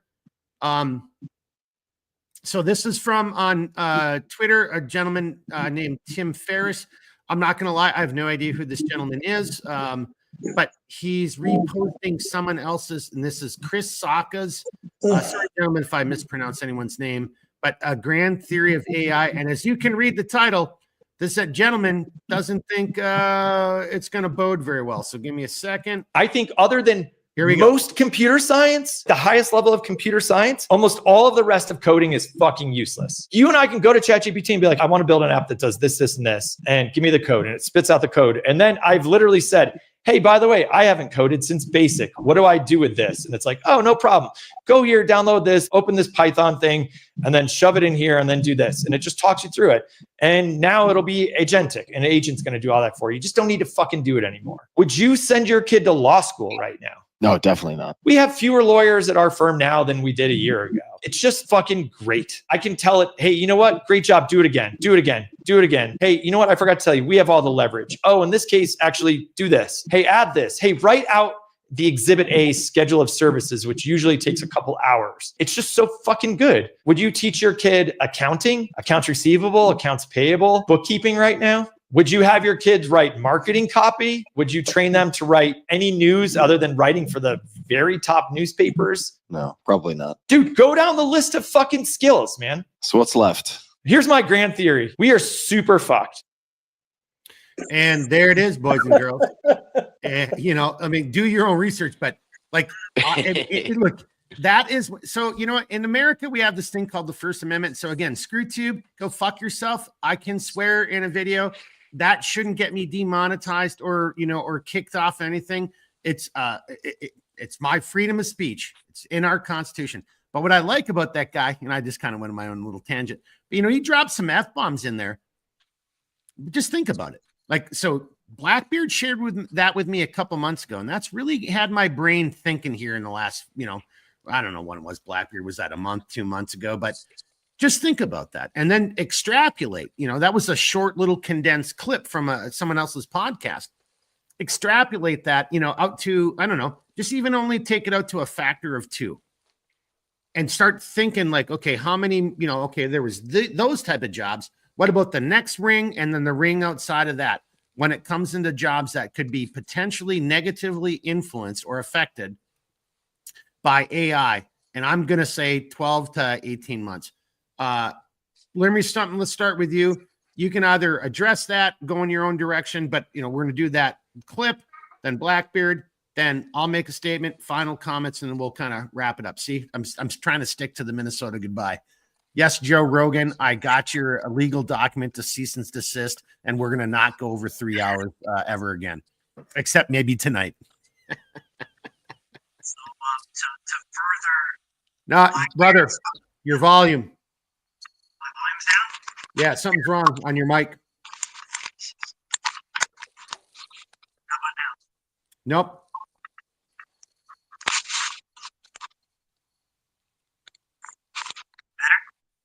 Nope. So you can hear me, but you are, well, maybe it's different. Maybe it's just on my side, but learn me something sounds very tinny and very distant. Does that sound that way to you, Blackbeard? All right, learn me something if you can hear us. That's what you're coming across out of nowhere. Instead of being right in the mic, Have you him, now sound Mark, like have you're him 20 leave and feet away. come back in. See if it makes a difference. Yeah, Blackbeard says. Wait, you Better? say something again? Yeah, you got it now. Okay. Yep. Oh yeah, no, you're perfect. So Man, so, hey, like, so- hey, just real quickly, I mentioned this earlier. Man, learn me something myself. Actually, Blackbeard too, and with Blake, like, man, the phones have not been acting normal today. Dropping calls, staticky, can't hear stuff. You know, maybe Skynet is coming away. You know, becoming aware. I don't know. All right, learn me something. Go ahead. Now we can hear you, sir. So to further both Blackbeard's argument and the argument of the video, I think labor jobs are Nope, probably it dropped. Now you're in that tinny distance. You were good, and then something moved, and then it dropped. all right. Yeah, don't touch Better? it again. Now we can hear you. Don't touch it Okay. again. So to further both the video and Blackbeard's points about the labor jobs are probably the way to go for the time being. However, if any specific sector is oversaturated, that will also bring down the value of those jobs, and then those people will not be making nearly as much money. The amount that they'd actually be able to bring in would be substantially less over time. Hey, and thank you. That's a great point. I didn't even take it into the second order effects of economics. Yeah, you're absolutely right. That's a damn good point, Anthony. Thank you, sir. Good point. And what was that? Paul had mentioned something before. So that's Better Call Paul. He's been on. He's just busy right now. He said, he had a question about what happens when some corrupt person or agency uses AI to produce evidence of a crime. And then he said here, though, that he wants to counter the video. Okay, so Blackbeard, the video sent me. That's why I wanted to on the have video. him on, because he knows more about this than any of us. Yeah, But- AI is not a replacement. However, he goes ... Yet so BCP, yeah, let's get you on here again soon, sir. We miss you, we love you. But I think we're actually making that same statement. We're not saying it's here now, and then you're ... Yet, and that's what I'm saying. 12 to 18 months. We're gonna maybe not the end of the human race, and I'm not saying that, but we will see changes that are going to have thank you. Blackbeard. Yep. We're going to see societal disruption because of AI very soon here. And I don't think people are even thinking about it right now for whatever reason. All right, Anthony, back to you now that we can hear you, sir. Yeah. And back to your argument about idle hands. I mean, we've seen over all of our lifetimes what happens to a lot of these celebrities. They don't have real jobs. These people, they work for a couple of months a year. Then they do bupkis the rest of the year. And then they get like in these weird, like they get on like these weird drug benders and all this. I mean, look at Charlie Sheen and all the stuff that guy's done. I mean, he's got totally bombed. Hey, we lost you. Mark, we have to consider the possibility that Learn Me Something may be a replicant at this point. Well, that's what I'm actually thinking. I think his vocal modulator unit, his VMU, is failing right now. Yeah, I think his vocal modulator unit is failing. Say something there, my good man. Any better? Nope. You keep going between normal and a weird distant / tinny sound. Between normal and his true replicant voice. Yes. My robot voice? Well, see, now there you go. Now we can hear you. You know, like, so yeah, you're better at your robot voice all of a sudden. Yeah. So, I mean, we see what happens to a lot of these celebrities where they end up getting in trouble with the law, drugs, prostitution, all this kind of stuff. You think that won't happen to regular individuals if they just had that universal basic income and they don't have a real outlet or something to occupy their mind? I mean, just sitting around playing video games, watching porn and stuff like that, that's not going to be a very good lifestyle for a lot of these people. And it's just going to get them into a whole Anthony, if you don't mind me, sir, it's not a good lifestyle for any person. Yeah. That's not a good lifestyle for any person. Right. Period. Yeah. So, I mean, it's going to be the path to destruction for a lot of these people. There was also, with regard to what Paul was saying about AI being able to develop false crimes, I mean, that's where you get into great deception territory, where people will even if they see something that's true, they're going to now think that it's not true because they've been deceived previously, or they'll be easily deceived by things that they see on a regular basis. Just like a lot of the things that people believe because they're told those things are factual numerous times over and over. Like when you watch the news and they say the exact same things on every single station with the same cadence and everything else. So, I mean, we start getting into territory where we're going to be easily manipulated. So, yeah, I'll leave it at that. I'll let somebody else take it. I don't want to ramble too much.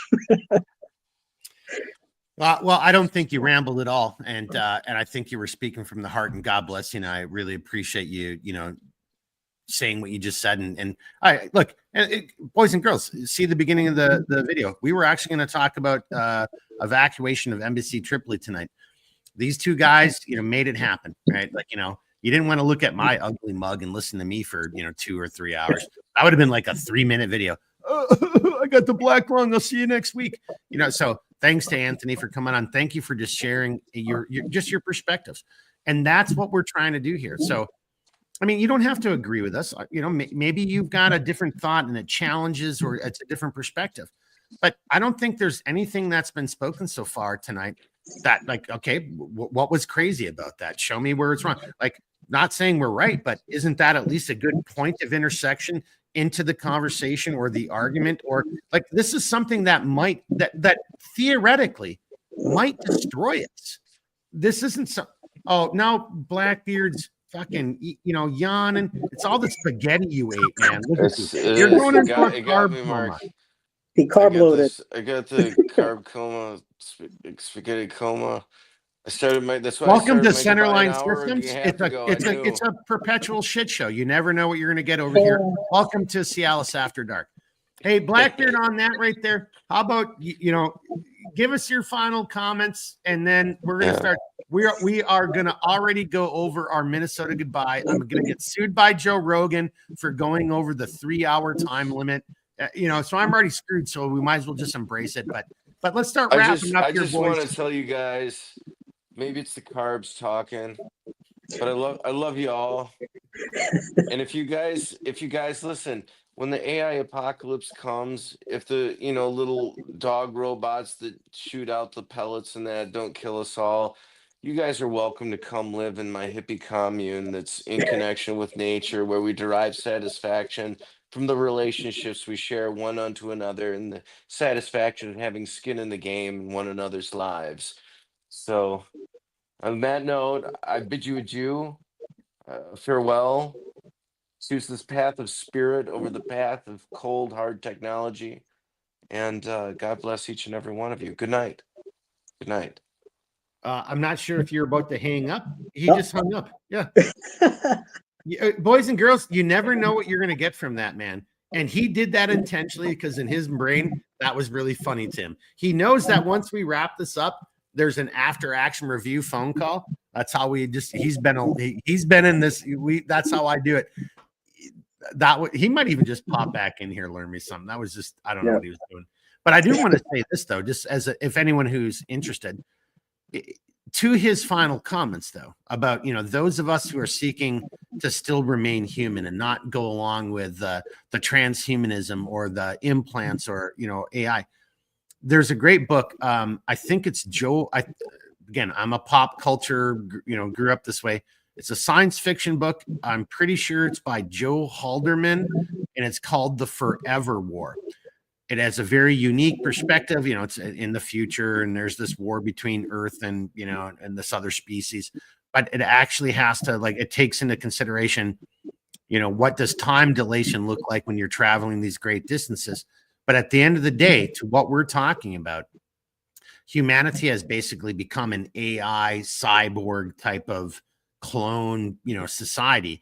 And the veterans from the war, the real humans, they don't want to be a part of that. And they go off and try to colonize a planet. You know, I'm giving a little bit away. It's a great read though, and I think that kind of summarizes to some extent what. Well, for me personally, what I'm trying to say, yeah, there's going to be some very, very positive advances, some technologies that we're going to be very happy that were created as a result of this. There's some other things that could potentially, you know, kill us or degrade, you know, take away our souls. And I don't want to be a part of that. And how do we solve that problem? I think that's the question I really wanted to present to everybody tonight. How are we going to solve that problem? What are you going to do? You know, what side are you going to take? You know, are you going to get the chip and walk around in glasses, or you're going to go and move out into the country and, you know, be a human being, you know, with neighbors and stuff? Learn me something. I'm trying to set you up a little bit there too. I just got to say this real quickly though, because I just saw it. Gene, with all his ability to bring it down to reality, you know, and look, so Futurama, you know, actual human beings created that storyline and that, and it's adult cartoons and funny. And that's why we need robot hookers and blackjack. Gene, you are absolutely right. No, hang on, Gene. No, you're wrong. We don't want robot hookers and blackjack. That's what we're saying. All right, learn me something. Go ahead, sir. Take the sign out, my good man. Yeah, I just from my own perspective, I want to live in the actual world, not the virtual world. So I'm not going to be one of those people that's going to be taking the chip in the hand to pay for things, or, you know, the Neuralink in the brain to enhance my intelligence. I'll deal with me the way that I am, and the world around me the way that it is. So I'd much rather live that kind of an existence than to try to create an alternate reality that's just a simulation. Meanwhile, you know, they're trying to push people to live in 15-minute cities, living in squalor, and, you know, you're plugged into something, so, you know, at least you're being entertained. So that's not the type of life that I would want. So with that, I also want to encourage anybody who's still in the chat that when this video is over, make sure you like the video. that will really help the algorithm. And if you can, make a comment in the video after the live is over. Boys and girls, tonight's contestants were flown to Minnesota and put up in, you know, the hotel, whatever. You know, hey, thank you. Honestly, I mean this very serious. I've never had a beer with Anthony. Anthony was a customer. He's a great guy. We were talking, and, you know, he's here voluntarily on the chat. And thank you for making that plug. I'm not very good at that. I actually really hate social media, but that's exactly what I need to start doing. And I need to stop saying I hate social media and start finding a way to make it work to my advantage. But I really appreciate what you just said right there. And I should have actually probably had my own, plug ready to go, but you just did it. So, but thanks for saying that. I really do appreciate that. And, but he's not wrong, boys and girls. That's part of the conversation we're having here tonight. This is the reality. I know there's going to be people there's going to be at least one person, because we already have like a troll, a distractor, who, and I'm just finding out what the upvotes and the downvotes and the ratios. I was like, oh God, 100 people watched this video and 10% didn't like it. Like, oh my God. No, it's only because there was 10 people who actually commented on the video or gave it a thumbs up, and one person gave it a thumbs down. So that suddenly is a 10% dislike ratio. Like, that doesn't make any sense, because the other 90 people didn't even give it a thumbs up or a thumbs down. So, I mean, Anthony's absolutely right. In the day and age that we live in, unfortunately, they still have Section 230 protections, and this goes into the whole AI. Maybe that's something that AI can do properly. And actually, Anthony, on a serious note, maybe we can use it all the way back to, gosh dang it. Come on, who just said it earlier about the who was it that made the comment about actors? AI can replace the actors. Who was it? That wasn't John. That wasn't Gene. That was God. Now I just got to do it real quickly. Oh, come on. I know who it was. It's one of the regular guys. I mean, I hope he's still here. It wasn't VTech. I thought it was VTech. No, it wasn't. Was it Snowstorm? I think it was Snowshoe who said it. Oh yeah, there it is right there. Oh no, okay, no, that's different. Let me find it again. Now I see that. I think it was Snowshoe. Here you go, right here. Yeah, it was Snowshoe Dave who said it. If AI can take over the movies, then we don't have to watch pompous actors. Yeah, so there are some positive things that AI can do for us going forward. These are my final comments. However, as human beings, wouldn't you rather see a real human being, and not to Snowshoe's point, not the pompous actors that we have in our world today, but somebody who can really act and who can, or somebody who can really sing, or over in the group chat, I probably bored these guys. I came across a video a couple days ago. Matter of fact, I'm going to leave a link, and I say I'm going to do this all the time, and it's difficult because you move on to the next task. You don't always, I don't have a production crew. I'm not going to come back to this video and then put the link in a comment. But over on the group chat, I shared a video of this 14-year-old girl in this outdoor opera house thing, singing the song in French. And it was just unbelievably beautiful and majestic. And, it was just awesome. AI will never be able to do that. I mean, it won't ever be the same thing. Somewhere in your soul, I hope I will have this ability. I will know the difference. Like, again, the Turing test and all the stuff we've talked about AI, because, when a human, like, there's an emotion, there's a personal connection, there's something there. I hope we don't ever lose that. And that is, I guess, in a weird way, summing up my biggest fear of AI. When we stop actually having critical thought, when we stop having artists, when we stop having musicians, people who like ponder philosophy or theology, then we're really in trouble. Anthony, what do you think about that? Yep. I think you're essentially pointing to the fact that when we stop using this and we start letting other things do for us, we've lost everything. Because human beings are extremely creative, and they can make the most beautiful things, or they can make the most heinous of things. Yep. But in any event, it's extremely creative, and it's that power of thought and fantasy that brings a lot of things to reality. And it's incumbent upon everybody to continue doing that, and don't give that away and allow technology to provide, as opposed to you manufacturing things with your own mind and with your own hands. Well, I was going to say amen, but let me just ask you one last question, and then give us your final comments. But like, why would you want to live in a world where you don't ever experience the joy and the pride? And pride can be, a negative emotion. I get that, but like, I take great pride in what I do. I'm very proud of every product we send out. And I know that, me and my small little crew, we did this all by hand. I'm very proud of that. Like, okay, so you shouldn't be proud, but I'm proud of the craftsmanship. I'm proud of the skill. I'm proud of the thought, everything that goes into it. So Anthony, bring it back to you for maybe a final question. Like, what happens to us when we lose that, when that aspect of our lives starts going away? And that's what AI is a potential threat to. Yeah. I mean, people lose a sense of self, but on the flip side, not really on the flip side, but in a mildly different direction. Some people want to seek out that escapism. So let's say a person doesn't really have the best life. They really don't do too much to enhance their lives either.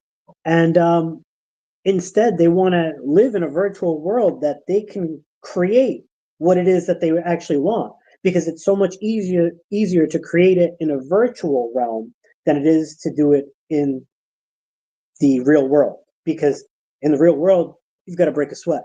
You've got to make sacrifices. You've got to do a lot of things that are uncomfortable.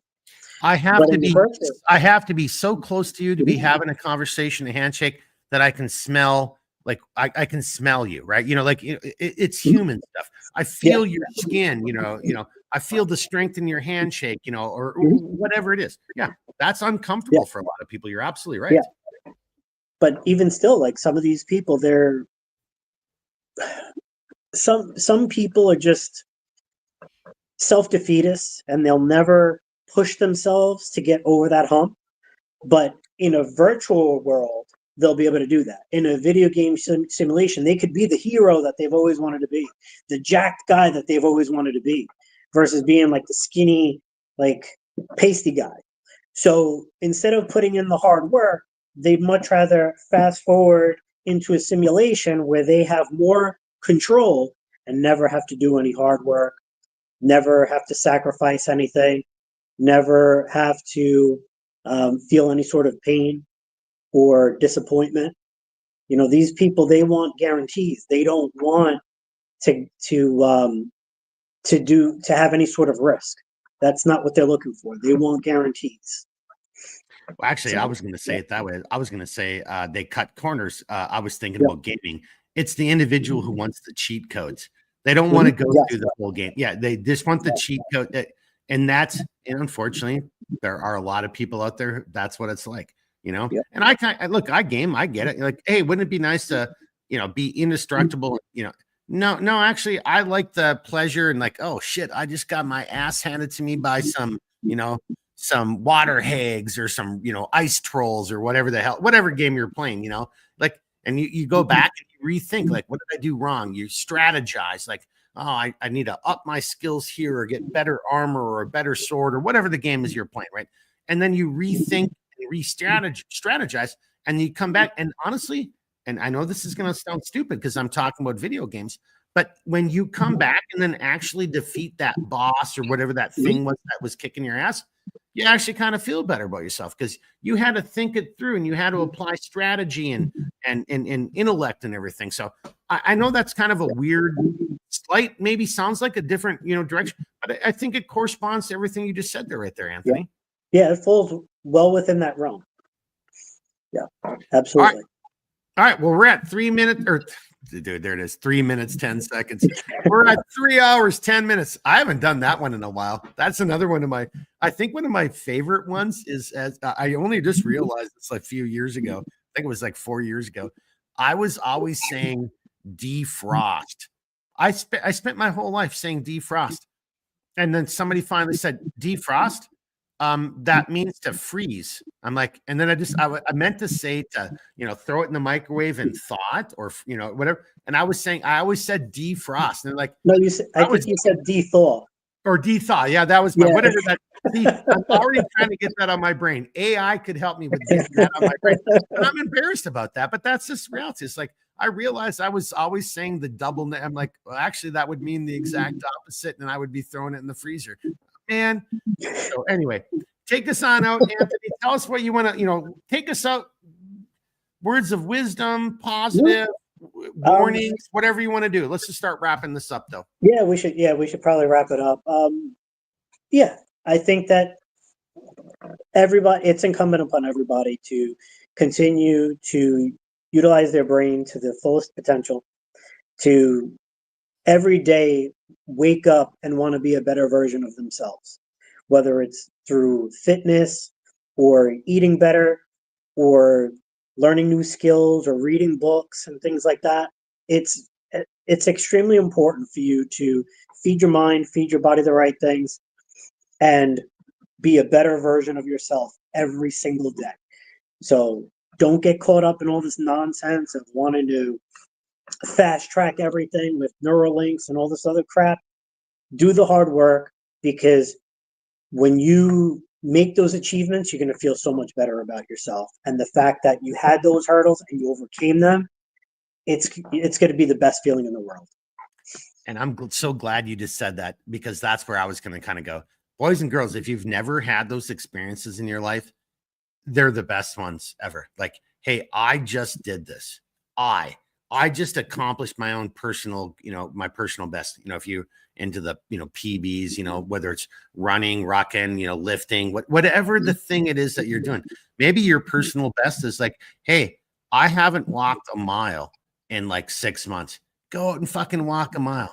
Challenge yourself. Do it. Like, oh, that kicked my ass. Yeah, it did. Then get better at it, right? Like these goals that Anthony just said, they are so reasonable and so attainable. Don't set yourself a goal like, I'm going to wake up tomorrow and I'm going to I'm going to buy Twitter and SpaceX from Elon Musk. Yeah, probably not going to happen. I mean, it just isn't. Give yourself realistic goals that remind you of who you are as a human and help develop you as a human being, right? A mother, a father, a father, or I'm sorry, I said that, but like a son or a daughter, a brother, a sister, whatever it is, a member of your community, a member of your business. Take pride in that stuff. This is what makes us who we are, and we are human beings. And I just pray to God that no computer simulation or robot really ever replaces us, but it's going to happen. We are going to be replaced at some levels. This is my kind of closing comments. I'll come back over to Anthony. I didn't do anywhere near what I wanted to talk about tonight, and maybe that's a good thing, because I'm kind of black pilled on this. I showed you that video. We've already had some comments. This is going to be devastating at certain levels of our economy. But I like what you said, Anthony. It's actually going to, like, when you really think about it, it's going to hurt the people who don't have perhaps the mental capability or the fortitude to absorb those body blows, because they've never been challenged or punched or anything in their lives. That's probably where it's going to land first, and that's going to cause I think that's going to cause some pretty major societal ripples. Bring it back over to you. Yeah, well, I think you summed up everything very nicely, and I would encourage everybody, like I said, just set short-term goals, medium-term goals, and long-term goals, but always work towards something. Always have something to look forward to, and that's definitely going to help you, and it's going to pay dividends. So, also, like I said before, make sure when the video's over, you like the video, you comment on the video, you share the video with friends, and help Mark out here, okay? Let's just help each other out. And but I just got to throw that, because here, and I mean that seriously. Final comment. Brandon just came in at the very end. Thanks for the show, guys. Pro-human. I like that hashtag if I was back into the hashtag world. And Husky Munch, good night, everybody. But back to something else you said. The back of this hoodie, this is the keep thinking, keep moving, never quit. I think that goes into what you were just kind of getting at right there. Yes. Just don't fucking quit, boys and girls. Don't quit. All right. Thanks for being here tonight, everybody. Really appreciate it. I know we went into the Joe Rogan level podcast. Every time I say not tonight, it turns out that I do it then. I think I'm giving up. I've given up. I think I'm giving up. But I really, honestly, back to tonight's conversation. I think I've given up because it's fun. It really is. I get to talk to like the guys I love and I really want to talk about, and we talk on the phone anyway. Well, actually, Anthony only ever calls me in the worst moments. So it's like one of the only times I get to talk to Anthony anymore, because he's always calling me when I'm, but it's great hanging out with the boys. It's great reading the chat. I hope you guys find it, at least close to being, as educational, entertaining, but this is why I'm doing it. It's fun. I really enjoy it. It's a great, call it a diversion, if you will, but it's actually more, it's challenging. It's a great opportunity to relax, yet still have an adult table conversation. I hope you guys enjoyed it. Thanks for being here tonight. As Anthony just said, leave a comment after the video, like, share, and subscribe, comment on comments, because the censorship is real. I mean, it. I know you've probably heard so many other people say, I'm not trying to be a YouTuber. I'm literally not trying to be a YouTuber. I have a business already, yet I can clearly see that doesn't make any sense. How's that working? But hang on. I just got to do this. By the way, not a 4-hour and 20-minute move from Gene. All right. Let's wrap it up. Anything you want to say? By the way, I really do mean it seriously. I like your beard and your mustache. You're that's really coming along. I like it. Yes. Thank you. Now, God bless everybody that's been watching these videos and that was on. The guests that were on today, the Mark, of course, and everybody that's been leaving comments in the chat. So God bless you all and have a great night. Right on, right on. I cannot give you any updates on next week for the Loadout Live or the CLS After Dark. Things just got totally, thrown into the wind. So hopefully we'll see you on Monday of next week. Same bat channel, same bat time, 1800 Central. We'll have a Loadout Live, and then next Thursday, we'll have another CLS After Dark. I just got to figure out the scheduling. Hey, no one here gets paid. No one got flown into Minneapolis. But I think I said this joke already. Is there anybody who's actually even willing to fly anymore right now? I'm kind of like, I'm not really sure. Maybe that's where we need AI. Like I'd have a better chance of landing safely. But hey, thanks for being here tonight, boys and girls. Really appreciate it. If you got questions, comments, reach out. I mean it seriously. The ticker's been saying if you have a topic or if you want to be involved, there's a couple people who are on the fence right now. Like, I kind of want to come on as a guest. I've got some things to say. We actually would have had on this subject, we would have had a new person, but because we had a flex, it didn't work out in their time, their schedule. And this is a person from if you're an American watching, this is from somebody, from overseas. So it's going to offer a very different perspective. We'll get that guy on. That's not dead in the water. So we'll get that on. So if you ever want to come on board, you got questions, you want to see us talk about something, all you have to do is reach out. We're having fun, but this is a team effort. So don't be shy about stuff. And until then, that's all I got. Anthony, any last final comments? Minnesota, goodbye. No, I'm good. Have a great night. All right. Thanks for being here with us tonight on Cialis After Dark. Apparently, your Cialis worked for 3 hours and 20 minutes. So, hey, I hope you. I'm not even going to make. That's quite the stiffy. I was trying to avoid that. Thanks. We'll see you guys next week. Have a great weekend. God bless. Love every one of you. Thank you very much for being in the chat and being here with us tonight. We'll see y'all again soon. All right. We'll see you next week. Good night.